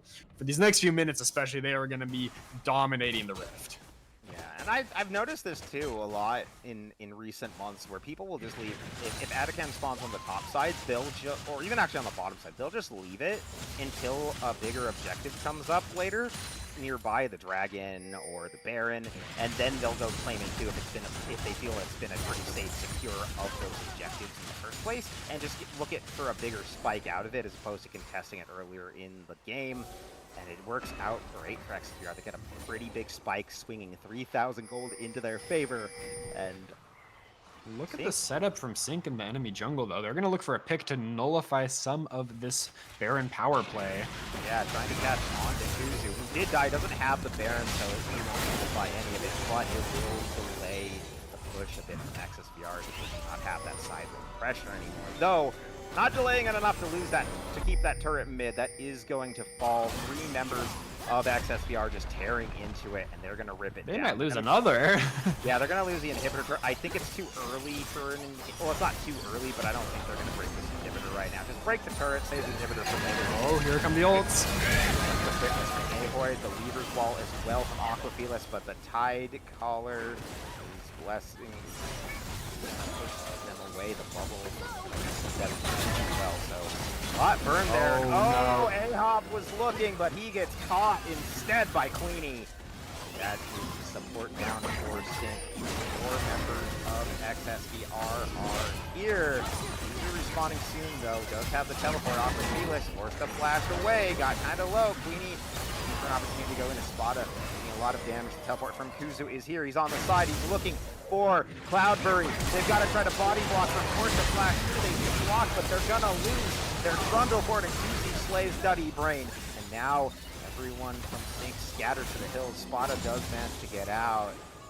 XSVR managed to turn what looked like an attempt on their lives. Big kills and a big play as they go for this cloud break, put themselves on soul points. A good look from Syndicate, you know, using the ults to force XSV out of the mid lane, but it's an overextension from A-Hop on the back end that gets them caught. They lose 2 members. A nice seismic shove from Aquafelis just barely saves Espada's life, knocking away most of XSV's team. But yeah, they're gonna be down soul point now. XSV sitting on 2 Cloud Drakes and that Hex Tech. They've got themselves about a 5,000 gold lead as well. Baron, I believe, is just about running out now, but they've still got that, you know, Otacon buff in their pockets, the Grubs in their pockets. So I would say XSV is in a very nice place to continue pushing the tempo and close this game out. But there is a lot of pick potential on the side of Syndicate Coke. The Talia, Trundle, and Born all can, you know, they have these knockups that you can't really cleanse, and if they can find the Mel, really, I think that's the number 1 target you've got to get in order to win a team fight here. Yeah, and I do want to call out, A-Hop is having a really hard time this game. The Recon, every time it goes in, just gets stunned up and rooted immediately. It's not really able to find a good quickening or quickness, and yeah, it's just been rough. 0-6 right now. 0-6 and 6 right now. So only getting a 1-for-1 trade, which is really not what you want as Recon. You want to be able to get more of those plays happening. Oh, Duddy Brain's been found. Actually, it's the other way around. Queenie is the one that's found. He does hold on in. Mel gets the option hold down too. Rutledge, though, gonna pick up Cloudberry. They're gonna trade it for the Jarvan, but they're gonna lose the Trundle. They're gonna lose the Recon. Zaya will fall as well. Espada trying to spy space for Aquafelis. Everyone on the run. And it's a 3-for-2 right now, but more could be on the way. Espada still running. Now he's gonna get out fine. Oh, they're gonna knock up onto Griffin, so it's gonna be 3-for-3 as the shutdown goes over to Aquafelis. Now Rutledge on the run, trying to get out of dodge, gonna try to drop the Q. The W not gonna block anything, buddy. That is not a projectile, that is just Ornn. Rutledge gonna be forced to flash on out of there. Now it's an overextension. Oh, wait a minute. Oh, and now every time we say it's done, as it keeps going, now Espada been caught out by Kuzu. Kuzu slowly mowing him down. Kuzu goes on a killing spree. And I want to say that's the end, but Aquafelis is on the way up. A-Hop is here. They might try to look for a play. There is no quickness for A-Hop to try to grab him. So it is, I think, done now. I think the fight is over. And despite all the early advantages that Espada had, you know, this Urgot really has come online now and can confidently take those 1v1s. Aquafelis using the CDs on the wave does spot out Kuzu on the bot side. And yeah, I think you need more than just the Ornn at this point to fight the Urgot. So that does not go Espada's way anymore. Yeah, that cleaver just kind of nullifies a lot of that armor. And it's really paying off here for the side of XSVR, managing to get another kill. Unfortunately for them, it went even. Good for Sync, though. They do manage, especially at the end there with Griffin, getting, actually, you might say a little fishy, getting a little aggressive there, getting a little suspect walking that far forward without the Urgot nearby, but it does cost him, and it ends up costing him his life. But overall, still good, still managing to make those trades. And these fights really can swing either way.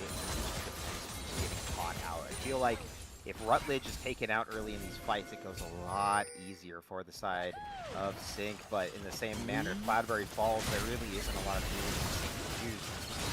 Fights, Baron started up by XSVR.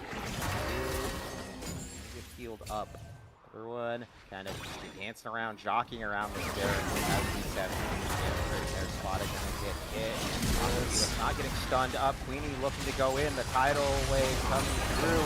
Aquafila's gonna get jumped on and gonna get pulled in and Rampage. He goes down. A-Hop will fall shortly. Spada trying to run for the hills on his own, but it's 5v1, and no matter how big a horn you are, you will fall. 5 on you as Kuzu goes unstoppable. And now it's 2v5. XSVR, though, not going to try to push. This is a call go for the Baron. They're going to start this up. Can Sync stop them? They do have their jungler. There is a blast out. There is a little ward there. We'll see him as he walks out onto them. They're going to have the time to stop him. Duddy looking to go over, but is not going to make it in time. So he's going to walk with it. XSVR, they get their second Baron of the game. And Dragon is just spawning. Cloudberry does take the crab, which, you know, will give some vision in the area. Are they going to try to two-man this before XSV can show up? I don't know if they have the time, but there is a lot of damage on these two champs. They've got the smite. Yeah, I think they actually might be able to deny the soul, but if they get caught out on the back end of this, that might just be the game. Yeah, there are a lot of teammates here. The quickness coming through from A-Hop to buy his team some time, but he will fall. Just trading his life, and now it's up to Sync to get out of dodge. They've got 3 members running, but 5 members of XSVR are here. The push will knock everyone back. Does a lot of trading too, with Cloudberry throwing the Sivir Q, and they're pushing forward. XSVR get right here. They get it. Felix down to half health. Gotta be careful here, melting any time. Go down. The last of the outer turrets has fallen for Sync. It's up to them. Their inhibitor turrets. Spada trying to tank. Dying so quick. This turret melting from the minions. And oh no! They caught him. Aquafila's Kuzu picks up that kill with the ultimate far. Queenie gonna try to jump on in, but doesn't bring the flash on out. Spada tries to body block for the recon, but Ahoy go right back to the pound again. Really hasn't got any time alive in the last couple of minutes. I think this might be the push to end it. The Baron minions are here. It's 5v3 for at least the next 30 seconds. And Sync hold on. They're going to lose their first Nexus turret. The second one is under siege. It is going to quickly fall down. They're on to the Nexus. The Orange trying to stop him. He will not. He will fall. And now goes to Trundle. It's just Cloudberry versus the world, but no Sivir can stop 5 big members of XSVR, and the game will end. XSVR finds themselves already on match point. Beautiful performance out of the mid jungle from XSV Rush this game. I have to say, Rutledge, deathless on the Mel, 10-0 and 14. Look at all that damage. That pick was absolutely destroying Syndicate this game, because every time Orin tried to ult, there is like not a single other skill shot that the Mel needs to reflect. So you can just hold that ability for that. If you do that, it's pretty much a free win in the team fights once you start grouping. And it wasn't like Syndicate, you know, had like a big side lane threat that they could play through. So it was always going to come down to the 5v5 team fights, and it really felt like XSV was just playing those much better. Big shout out to Queenie on the Jarvan as well. She was just nonstop finding these like big turnaround plays where she'd get low, then like hide out of vision, EQ back in, and the team fight would suddenly explode when it looked like Syndicate was about to win it. Go the other way. Yeah, and just mad shout out for Queenie with some big plays that game, and Kuzu. The two of them were just monstrous in that game. It felt like every fight was them making plays to get their team the good position to win it all, and it showed. They had a much cleaner early game too. They clearly took the lessons from the last game. Things got a little dicey in the mid. They didn't have quite that mid power spike, a little bit more than I'd say Sync did, but Sync had managed to play a little bit better in that mid game. But again, the team fights, XSVR is just so good at them when it comes to that mid game and that late game. And I just feel like if you're Sync, there's got to be something else in the late scaling comps. These late scaling team fights, they're clearly not working. They've got to play for something earlier in the game, because they're not getting to these late spikes. They're not getting to the 6-item Sivir. They're not getting to the full build Jinx. They've got to have something else in here. Well, are getting ahead early, like counterintuitively, they're getting the early lead on a scaling comp, but it's the mid game that's really coming back to hurt them. And maybe it's just like not being grouped up, not resetting properly before objectives. It's hard to pin exactly what it is, but I will say in this game, it really felt like the Rakan was a kind of a big gap in their team composition. And it's not even necessarily due to like the individual play, but I think the champion has a really hard time into what XSV drafted. Like they have so many skill shots that you can just say, hey, look, Rakan's using Grand Entrance. Use this here. Use Nami Bubble here. Use Urgot E here. He's going to die. He's not very tanky. And if he's not getting CC onto the back line, like, yeah, he needs to play like really unpredictable angles, but I think that XSV did a good job of securing vision and making that hard. And anytime the Rakan was going in, it was kind of just a free kill over to someone, and then just they were able to just relentlessly pursue through the rest of Syndicate's team comp. Yeah, and I mean, I get you want to take the Rakan away from the Xayah, prevent that synergy, but like it's got to work with your team.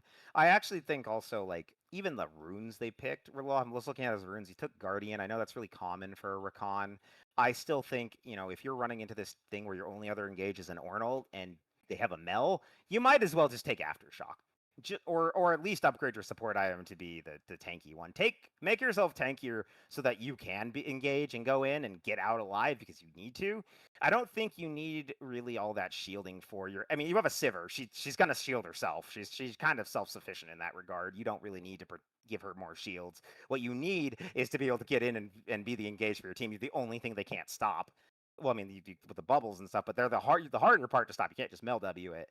And I do agree. I feel like it was a weak point for their team. It just really, really struggled to get anything going. And shout out to the Nami. Those bubbles and those tidal waves, immaculate.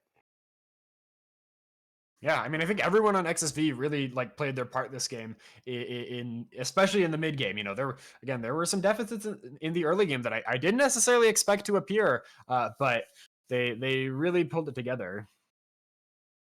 Yeah, and this is now match point. It's really like Sync's really got to dig deep here. They've got to reverse sweep their way through this if they want to continue on. This is surprising, I think, definitely for this series. Like we coming into this, I know they're close. XSVR was 5-2, third in this regular season. Sync 6-1 was second. They're very close in the standings, but it feels more like I'm watching like I don't know. It doesn't. It feels like XSVR just has Sync's number, and I don't know. I feel like they have to have a new strategy here. Like don't do these late game team fight scaling. Like look for something more to play around the mid game, or that can play around the neutrals, especially the neutrals, because I feel like they've really not had control of those the entire series. But we'll have to see if they can adapt to it. We're gonna go to a quick break before game number 3, but while you're waiting, take a look over at FOFesports.com to take a look at all of the summer merch that we've got here for Titan. It's dropped. Go take a look at it. Get yourself some while you're waiting for the next game. And we'll be back right after this.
Interesting.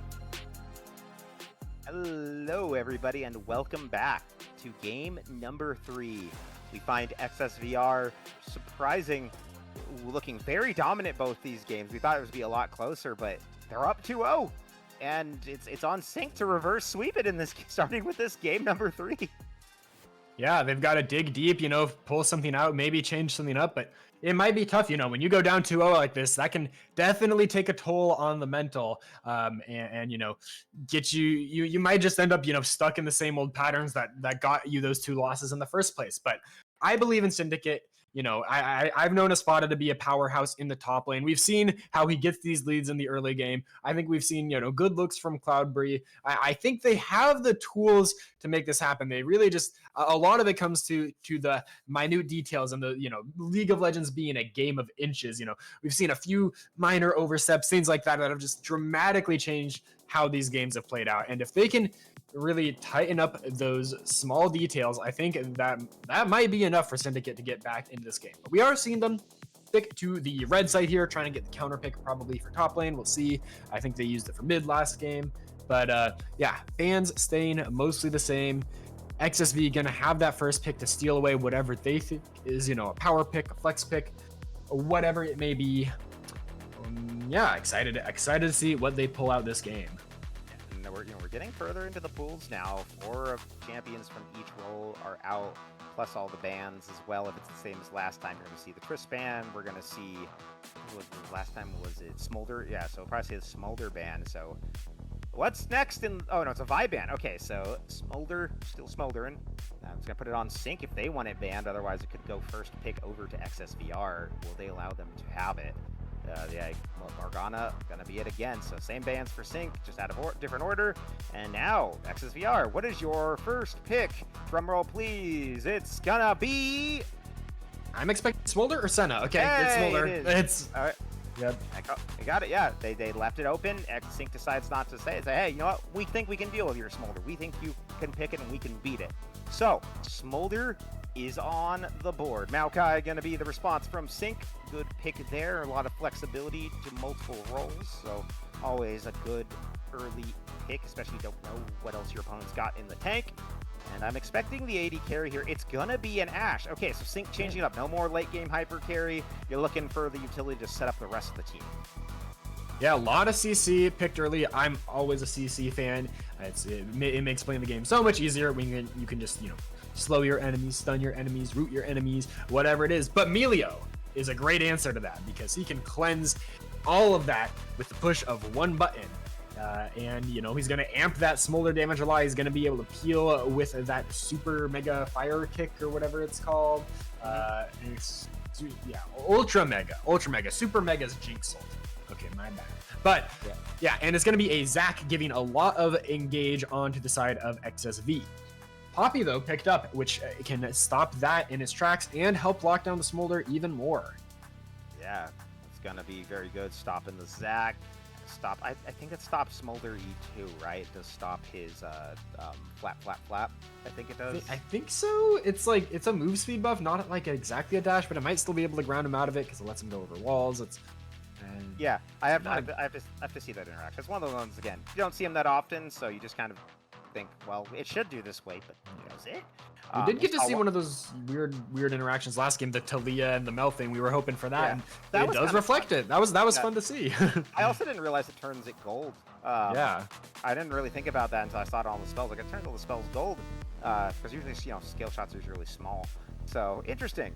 As this, so okay. Zoe for Aquafilas. That's more of an early game pick, giving them some early game power. Now, it is a little harder to make full use of the Zoe because even if you land asleep on like the Smolder and you're lining up for that finishing blow, Melio can cleanse it, and it's answered with a Vel'Koz. Another long-range artillery mage pick. That's going to be an interesting matchup to watch. I think if Aquafilas can kind of, you know, play the dancing game, dodge those skill shots from the Vel'Koz, this Zoe pick should be able to pump out a lot of damage, a lot of aggression in the early game skirmishes. But in late game team fights, Vel'Koz is going to be a monster. Yeah, and a Mordekaiser into a Camille. Okay, so our top lane matchup is Mordekaiser Camille this time. Sync deciding we're gonna. It's time to take a spot off the tank. He's already winning with the tank. Let's untie let's untie the hands behind the back and give him a carry. And they're putting the eggs into that basket this time. Also a little bit more damage intense of a mid lane, but one also that can look for plays without getting into danger. So a little bit safer for Aquafilas, which should be good. It looks like Sync has kind of looked at the things we were talking about and has decided, okay, we're gonna change this up. No more late game team fight comp. Let's look for picks. Let's look for plays. Let's see what we can make out of this. And I gotta say, I like the composition. I like XSVRs. I'm not sold on the Vel'Koz. I hate playing into Vel'Koz. I think it's always like whenever I play a Vel'Koz, I'm getting like the guy that has the photographic memory. Albert Einstein just has all the perfect angles. But whenever I see it on my own team, I'm like, wow, this thing is just rough, and it's easy to pick off. It doesn't have a lot of defensive tools. It kind of has to lock itself down to ult. It has honestly, it's pretty telegraphed animations. So I am a little worried, but this is a very, like, if this comp gets online, if Smolder gets 225 stacks, it's done. I do not see how Sync can win the game at that point unless Espada gets the perfect hook shot at Hextech Ultimatum. And I think that Camille is really going to be a pick to watch. You know, it has 3 targets that even with the melee ult, that's not going to be able to cleanse the Hextech ultimatum, and so I think that's a lot of the value of this pick. You know, even with the flaps, Smolder can't get away, Vel'Koz can't get away. Yeah, if she's getting onto the right target at the right time, that can definitely win the team fights for a Syndicate. Also want to note that XSV has a full AP topside, which is going to make the defensive itemization a lot easier for Syndicate, especially if they can shut down the Smolder. If Smolder's not the major threat, then you can stack up that MR and be, you can just be chilling. And I've got my watch. I'm keeping an eye on it. We're going to see if XSVR can hit smoldering time. Everyone's waiting for it. We're going to see when that time's going to be. But that's really the name of this game. Sync's got to win before that comes online. I've seen, I don't know how many games where a team is losing, they have a smolder, hits 225, and immediately it's done. It's just, no matter what state they're in, they could be down 10k gold, it's done because it's smolder. So I feel like that's the clock here. I feel like this is going to be a lot of Sync trying to be more aggressive, but I like this. I like to see the change up. I like to see them trying something new and now playing on their end, the more early game focused, mid game focused, pick focused comp. I think this could be interesting. We'll just see how they have to pile it as we get this third game. Could be our final game of the day, or it could be the start of Sync making the comeback of the playoffs so far. And everyone so far just chilling.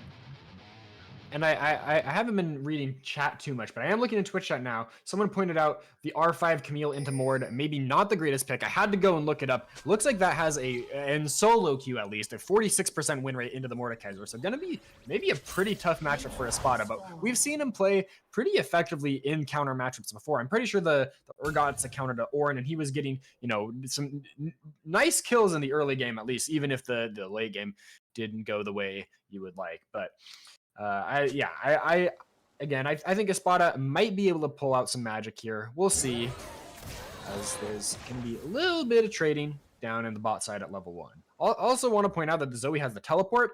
I played like a decent amount of Zoe, and I'm not a big fan of taking the teleport. Like, that is like a staple summoner spell in pro play, but the synergy that Zoe gets with having like an ignite, or even maybe something like a ghost or something, just to utilize the power of your W, is really strong. The bonus move speed from TP is like not always going to do much for you unless you happen to like be able to use it to reposition right after coming out. Yeah, that's a little nitpick from me. Yeah, I agree, and I haven't really thought about it, but that is true about the top as well. It is kind of counterpick more. Moore does really well into anybody that's melee, especially once he gets the first item done. Like, it's just so annoying to deal with him as Ahoy, or A-Hop goes in. Ahoy. He's going Ahoy. He's like, Ahoy there, matey. Let me dive ya. But yeah, I think that is going to be something to watch. I think that top lane is really going to be the crux of this game, at least until the Smolder comes online. Ashe, just looking for the utility. I'm actually interested in what build the Ashe goes for. I feel like Ashe has a lot of builds. Kind of low cooldown. You could look for carry Ashe. You could look for on-hit Ashe. There's a lot of Ashes you can do. And it makes her very useful and very, honestly, low eco because you can still get so much done between the Q and your ult for the team. So we'll have to see. I feel like a lot of this is just hoping that they can land that arrow pick or the sleepy treble bubble, and then just hope that Espada can pick it, maybe onto Kuzu get those early leads. But yeah, just slowly farming it out. Not a lot of early game aggression. I don't think we'll see this time. Espada. Yeah, Espada getting the better end of this right now. Ooh, Kuzu misses the grab. Probably for the best. I think that would have been his death if that had gone through. But Kuzu again losing these matchups, just struggling really in the lane, and I mean that's kind of been the story of this whole series. Is Sync wins lane, but can't win the game. You see it engage down the bottom side. Gutty looking for Angel. They're all gonna flash forward, but it will not be the first blood to them. It's gonna be the first blood on the top side for Espada, and 2 kills go over to Sync. 2 kills over to Syndicate Coke, looking revitalized in game number 3. They are playing with aggression. They are making plays early, and that's exactly what they're going to need to do. 1.2 thousand gold ahead at 4 minutes. I mean, that's quite a lot. And yeah, I'm excited to see if they can keep this momentum up. They've already got the Sheen on the Camille. That's a massive amount of damage amplification. Aquafelis just has to be careful of this Zac gank mid right now. Yeah, does have the words for those names there, but the only 2 sums were burned from XSVR. They didn't burn the flash, so Angel only used cleanse and they used the steal, but 2 flashes were burned and an ignite from Sync, and one of those flashes was on Cloudberry. So I think this is a good opportunity for Queen to look for a bottom side play, though. Probably gonna get spotted out here as Ahop and Duddy Brains are looking for opportunities in mid and did kind of clear up that area. Duddy Brains looking to kind of knock back Rutledge. They're gonna flash root him forward, but Ahop getting flashed into the turret. Those shots get knocked up. Rutledge looking for the kill here. He's level 5 and no ult, but he doesn't need it. Ahop will fall to XSVR's mid laner. A lot of bonus damage coming in there off of the Melio passive, and yeah, it's a kind of an unforced error. I kind of feel like once the Poppy stun doesn't connect on the wall, it's just a bad idea for the Maokai to go for the W. You should be tracking the Vel'Koz summoner spells, and you know that if you get pulled deep into tower like that, it's hard to live because there's a lot of CC that Vel'Koz can throw back and do it. Still. Yeah. That's going to neutralize a lot of the lead that Syndicate had built up with those first 2 kills. Yeah, and that's another flash down the bottom side. So this bot lane, not the safest spot right now for either of these Sync members. So again, has the opportunity, but he's looking more towards the top side. They're just letting Smolder, you know, do Smolder things, just farm those 2 stacks. But on the top side, Duddy Brains looking for Kuzu, a spot up and him. Think they can take this, and I think that's going to be pretty easy for them to do. No health, no hope, and no chance to get out as Spada going to pick up that kill, go up 2-0, and take the Feat of Warfare for Sync again. Feats of Warfare claimed by Feat of Warfare claimed by Sync. Ooh, a lot of damage out from Cloudberry onto the Smolder as well. It's yeah, it's probably the cleanest looking early game we've seen from Syndicate this series. You know, and it's them being proactive. It's not just the enemy making mistakes. It really feels like they are pushing the tempo of this early game, and hopefully for them they can turn that into, you know, an early dragon or something and keep keep the aggression on, keep the foot on the gas. Yeah, I hope so too, because I would love to see this series go the distance. Again, there's a lot of game to play, and it's only 1,000 gold lead right now. Still, not even 7 minutes in, so gold lead, but it's also kind of spread out. I mean, Espada has a good chunk of it, but they're still looking spread out. Kuzu, down 10 gold. Again, though, seeing a lot, while the overall game has changed, the comps have changed, I'm still seeing a lot of the same things from Sync. It's still a dominant early game. I have to see, though, what's going to happen as we get to the 10-minute mark, the 15-minute mark, the 20-minute mark. Those are the points where we start seeing things going off the rails or begin to a little bit for Sync. So I have to see them get through that like the next like 13 minutes to really feel like I can put that faith in them right now, because it's doing, like we said, it's been doing this every game, even with the different comps, still the dominant early games. They've got to be able to transition it, and that's what we're going to have to wait and see. Duddy Brains is just spending a lot of time down in the bot lane here. I'd like to see them just turn this priority they have into a dragon. You know, the resources were starting to get kind of depleted. The mana and health both a little low for XSV's bot lane. And it does look like Duddy Brains is starting to hit that here, but it is spotted by Queenie. Also going to be spotted by one of those saplings. Never mind, the dragon was not started. It's just Duddy Brains just waiting off to the side, trying to find some sort of play. You know, you have top camps. Might need to keep the gold, because yeah, this Zac is now up a decent amount of farm in the jungle. Onto Espada, but he's under the turret, so he's pretty safe. And I see why Duddy Brain's looking down here. This is Smolder. You do want to set it really behind to prevent it from stacking and scaling. So really the best opportunity to look for plays. Espada seems to have top lane under control. Mid lane's just kind of going back and forth and not really happening there. So it's really the good place to go. And if you don't get it, you get this dragon. Oh, Kuzu with a really nice Death's Grasp to push Espada away. And now Espada on the run. Has no mana. Really shouldn't take this fight, but the rest of the teams are down to the bottom side as nice little setup there. Breath of the Long coming in from over the top. He's looking for some bounce, looking for some hits. They're going to pick up 2. They're going to lose their Vel'Koz for it, but they might get a lot more. Angel looking for Cloudberry. Cloudberry will fall. They're going to pick up that kill. 3 for 1 in favor of XSVR to lose the mid laner. And they lose Actually, they do get the dragons. They did steal that, so they got a lot out of that play. Yeah, despite the steadfast presence being used by Duddy Brains, it's right on top of the dragon, which means Zach was still in smite range. Gets the dragon, gets the objective, and they win the team fight off the back end of it. They just say, thanks for the leash. We have all our cooldowns to use on you instead. And now XSV is in the lead, and this Vel'Koz especially, 2-1 and 2 now, going to become a big problem with that Black Fire Torch completed. Yeah, it's just gonna keep burning his way through these waves, and Vel'Koz surprisingly has pretty good clear, I'd say, in terms of waves. Not like the greatest ever, but he clears pretty well. He's no Malzahar, he's no Rise or like Syndra, but he still does a good job. Like, look at him clear that wave. And anyways, tearing it up now in the mid lane, getting those plates, trying to get stacked up with the Vel'Koz. We say it's going to be hard to kind of pilot in these fights just because of his immobility. Hang on, we can see the grass coming through, but it's not going to hit anybody. And the library also dropped the ult. Ooh, easy. Does the death roam on the Duddy Brains this time. It is going to pick him up. So, Bada and ruling it out. I don't know if you can take this Kuzu weight. I spoke too soon, but it's okay for... Espada does use the hook shot to get away, but Queenie was looking in the wings. Bottom side, 2 ults down now for the side of Sync. Gotta be careful. Angel going forward, though, really wants this Cloudberry kill, but he's gonna have to make do with a flash instead. Still gotta be careful. Getting pretty low. The Smolder.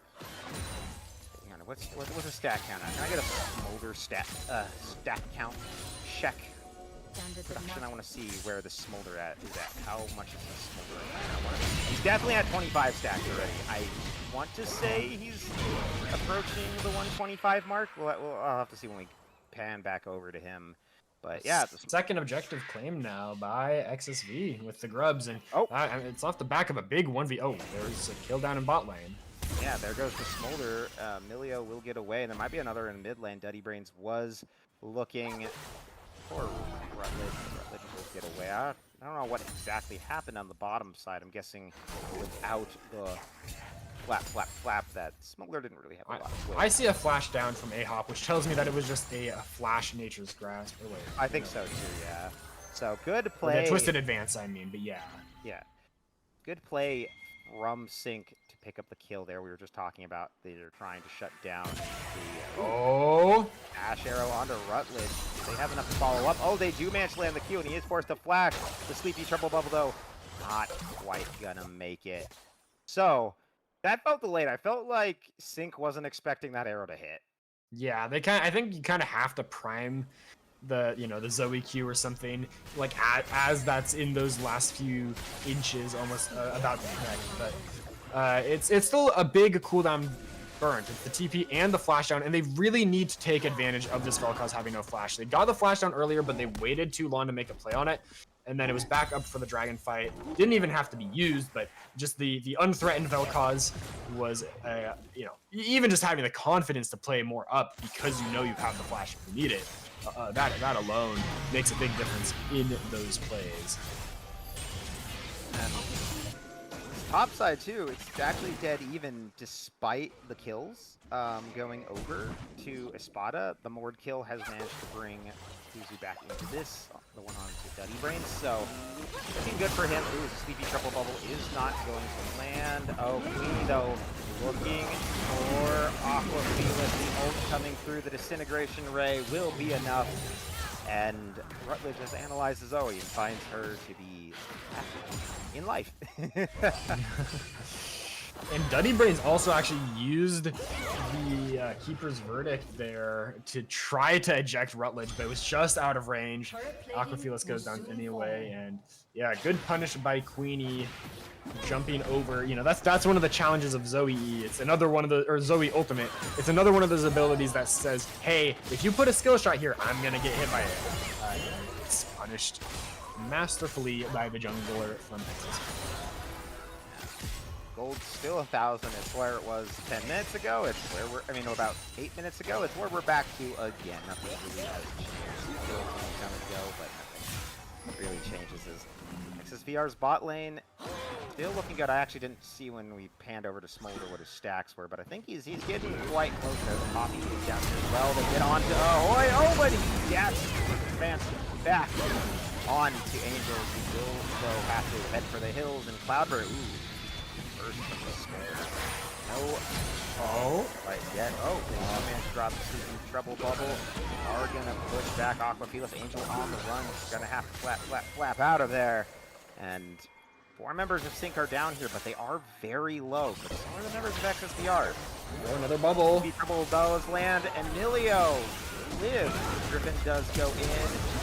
Oh, all the danger. Rutledge getting low. Trying to drop the disintegration rate. He's going to pick up 1 kill. Is going to manage to pick up the second. Splitting them between Queenie and him. Queenie now looking for Aquafilas. Cloudberry all on his own. Trying to duel Angel. He does get a lot of damage, but it will not be enough. Queenie will pick up that kill.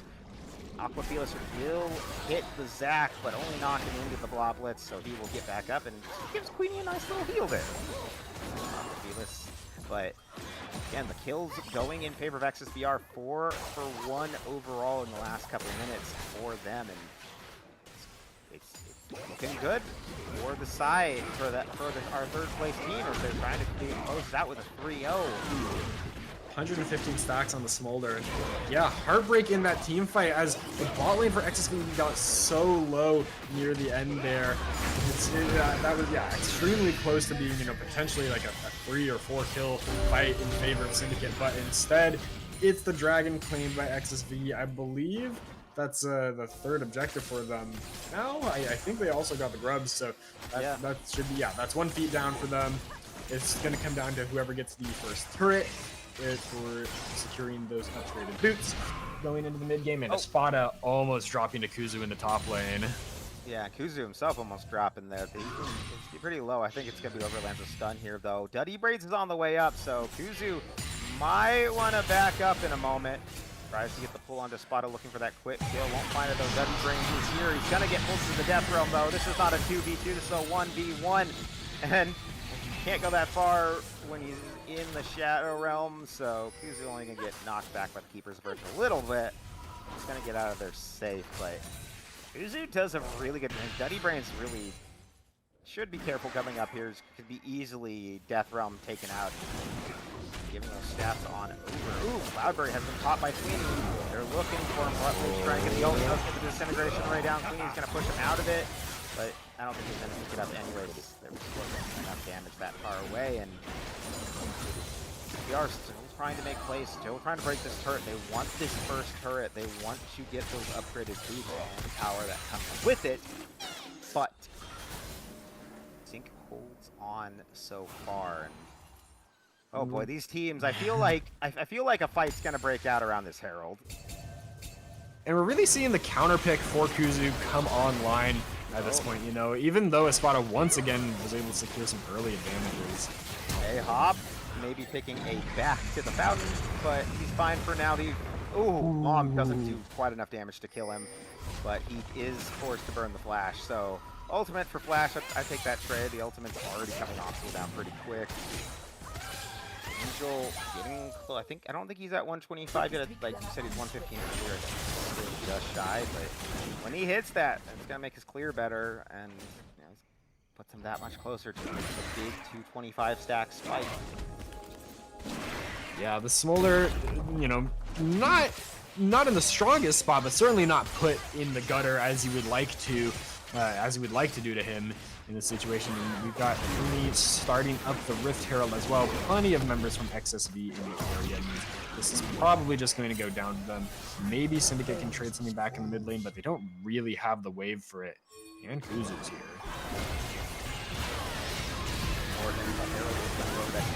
Fight has broken out for 2. Gonna ult on to Duddy Brains. A-Hop all alone is going to fall. Angel gonna pick up that kill. Kuzu not able to pick up Duddy, but that's okay. The disintegration ray will come through as well. And get quite a bit of damage there, but they're not gonna be able to get much more. They do have the Herald though, and I feel like they could just drop it here in mid lane. Yep, Spada's got the first turret top lane actually, so that is gonna be feats over to Syndicate. In spite of how shaky these last few minutes have looked for them, that is something they can be happy about. I feel like they should have tried that Herald much earlier, but Around dive into the next turret. Trying to take it down to half health. Queenie goes on in, looking for Cloudbird. He doesn't have anything to hit him on. Picks up that turret, and they're going to drop him. And Rutledge going to pick up that first kill. The turret will fall, but now the sneaky Zach trying to get away. It's not going to help though. Aquafelis goes in and picks up that kill, but Sink is low on health and on the run. And Spot, of course, used the hook shot to get out of there. And XSVR, Aquafelis doesn't really do a lot to Kuzu, but it's a 1-for-1 trade overall. A turret for a turret. Well, actually, 2 turrets. Actually, for XSVR, so 2-for-1 turrets. But the fights are very close. Very close, and we're seeing some good damage out of Aquafelis, I think, or at least setting up picks, you know. Yes, the tankier members are not under too much threat from the Zoe, but the Vel'Koz and Smolder definitely have to work out, have to worry a little bit about that damage, about those sleeps, but, you know, the Milio, also a real power pick here. We saw Kuzu almost go down in the early stages of that fight, and then there was just a huge amount of healing and shielding that came through and kept the Mordekaiser alive. Once again, these Enchanter picks working really well for the side of XSV support. The next thing on the map is 13 seconds. That Infernal Dragon Kuzu to keep a spot up when he's joining the team. He doesn't have the teleport. He's just going to pressure for this top turret.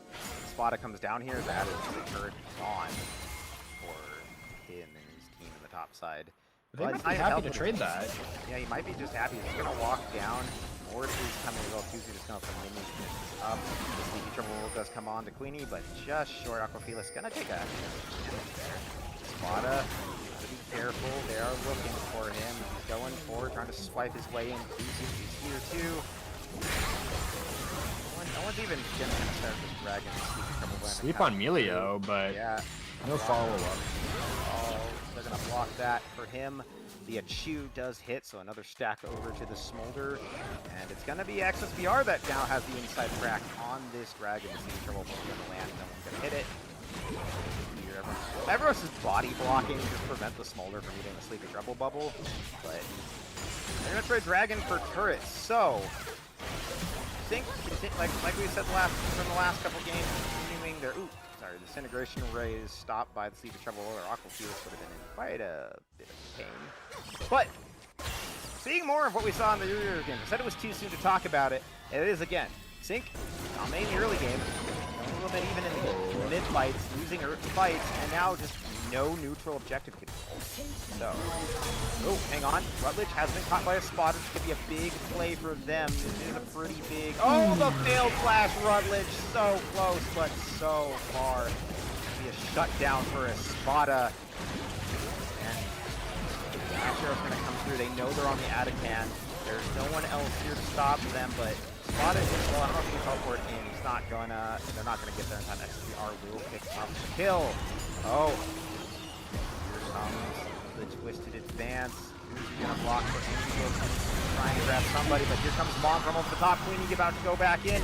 There is the Poppy, forcing the flash out of Ahoy. Queenie looking to get a stun. He's gonna get him slow, moved around. Kuzu on the side looking for Cloudbird. He's gonna send him. Not into the shadow. Actually, no, it did not, but it doesn't matter because Kuzu's going to pick him up, get the kill. Angel going to grab the one on to Ahoy, and from downtown, Queenie locks down Cloudberry as Aquafelis gets taken out by Angel for a double kill. Double kill actually going to go over to Kuzu instead, my apologies. But 4-for-1 overall in the extended play. XSVR comes out with the lead. And it is traded on the top side, another turret over to Espada, who is having a decent individual performance, but I do think this has been kind of a consistent theme now with these top lane performances, is, you know, an individual lead that doesn't really feel like it means much for the team, as Kuzu is still having a big impact in these team fights, and yes, Syndicate is behind as a whole. It kind of makes sense for them to try to just cross map instead of taking the head-on 5v5, but you have to wonder if it's worth it. You know, have to wonder if there might have been an earlier play that could have helped the team out more.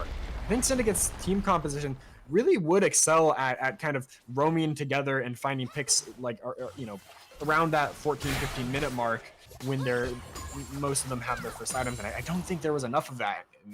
It's starting to feel really hard for them to play these fights. I feel like this series has been a tale of a lane lose game. Espada has won every lane, but has really failed to transition that to the laning phases. Not really his fault. His team is just he struggled in that regard. Might be able to get this 1v1 here onto Kuzu. He's getting pretty low. No, oh, now here comes the death. I thought they were already in it, but they weren't. And Kuzu with a slam goes unstoppable. The Mordekaiser is not going to lose to this Camille anymore, and with that, the door of Camille splitting is probably shut for a while.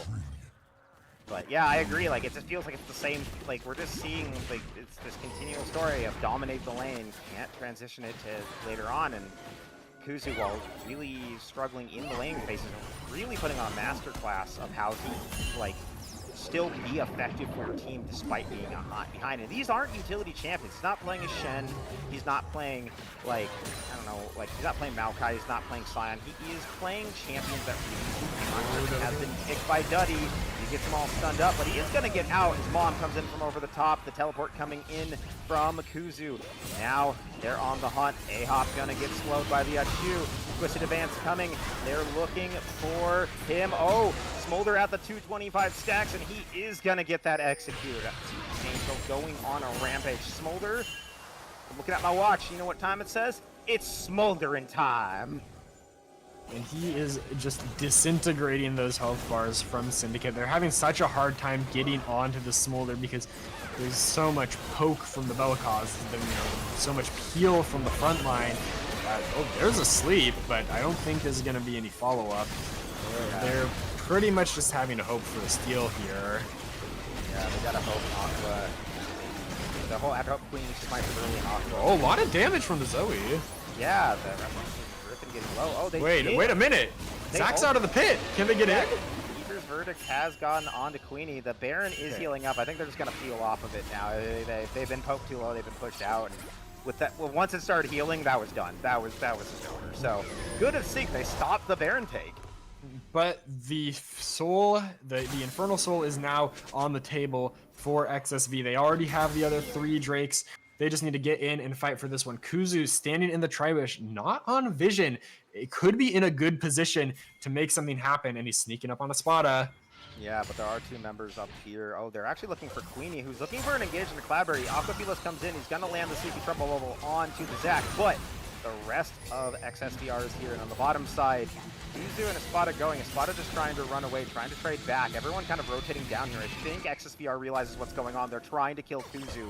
Oh, Kuzu gonna get stunned up. I think he has used his Shadow Realm, so he has no other way out of this. Trying to get away. He's gonna pull everyone back, but he will fall. Now the question is, can the rest... Oh, that was a failed ult from Rutledge. He gets left. Duddy going in, looking for the team, but it doesn't matter because Angel fails the flash, but he's just gonna keep going, and he was looking for Cloudberry, who is bearing a silly array of fights now. The Achu coming in, he's gonna miss. Smolder, though, be smoldering on Zoe instead. Now he's looking for Cloudberry. He's gonna pick up a double kill. 3 kills overall on that fight. And it was kind of chaotic there in the end. It felt like everyone was going in and out at the same time, but XSVR comes out ahead. They get the 3-for-1. They're gonna get this soul, the Infernal Soul of all things. Rough one to deal, especially with the Smolder on the team. XSVR, they're up 4,000, almost 5,000 gold, and looking so commanding.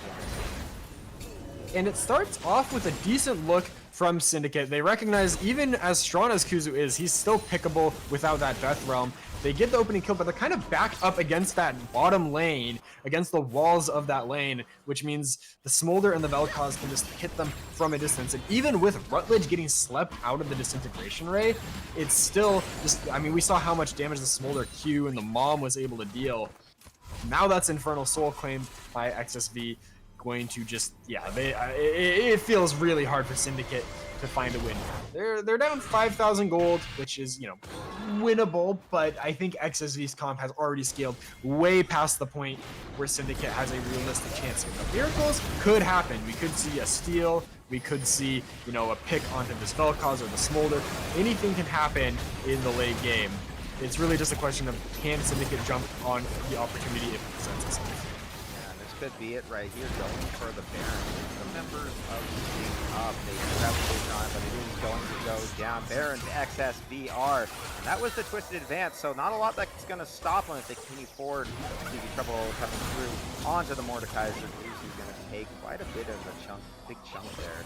And I want to bring up something you were saying about going onto the Vel'Koz or Smolder. I think I've seen enough picks of them onto the Vel'Koz. I think you have to kill Angel. If you let this Smolder live, he is just going to win the fight. He is 225 stacks. He is big Smoldering right now. You've got to stop it. The only way to do it is for a pick. Suzu finds Cloudberry into the Death Realm. He's going to get stunned up. He's going to flash forward though, and he is going to take that kill. Now he's looking for Death Brain. He's going to get stunned up though by the dash in the middle of that. But no 80 carry means the inhibitor is going to fall. Aquafelis on the back, looking to maybe get a pick onto Griffin or kill these minion waves with command, but it's not going anywhere. Aquafelis still not able to get in. The Disintegration Ray coming through. Rutledge gonna pick up a Spada. Smolder gonna pick up the Poppy. The Maokai gonna fall too, and it's just Aquafelis first on Milio, but Milio's just beating him up with his wallet. Aquafelis trying to run away, but it's gonna cost his base. XSVR upsets the second team in it. Honestly, the most dominating fashion I could think. A 3-0.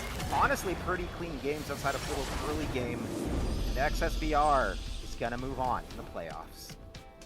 Yeah, it felt like, consistently game after game, Syndicate was looking pretty solid in the early game, but as soon as we got into the mid game, XSV was just running away with it time and time again.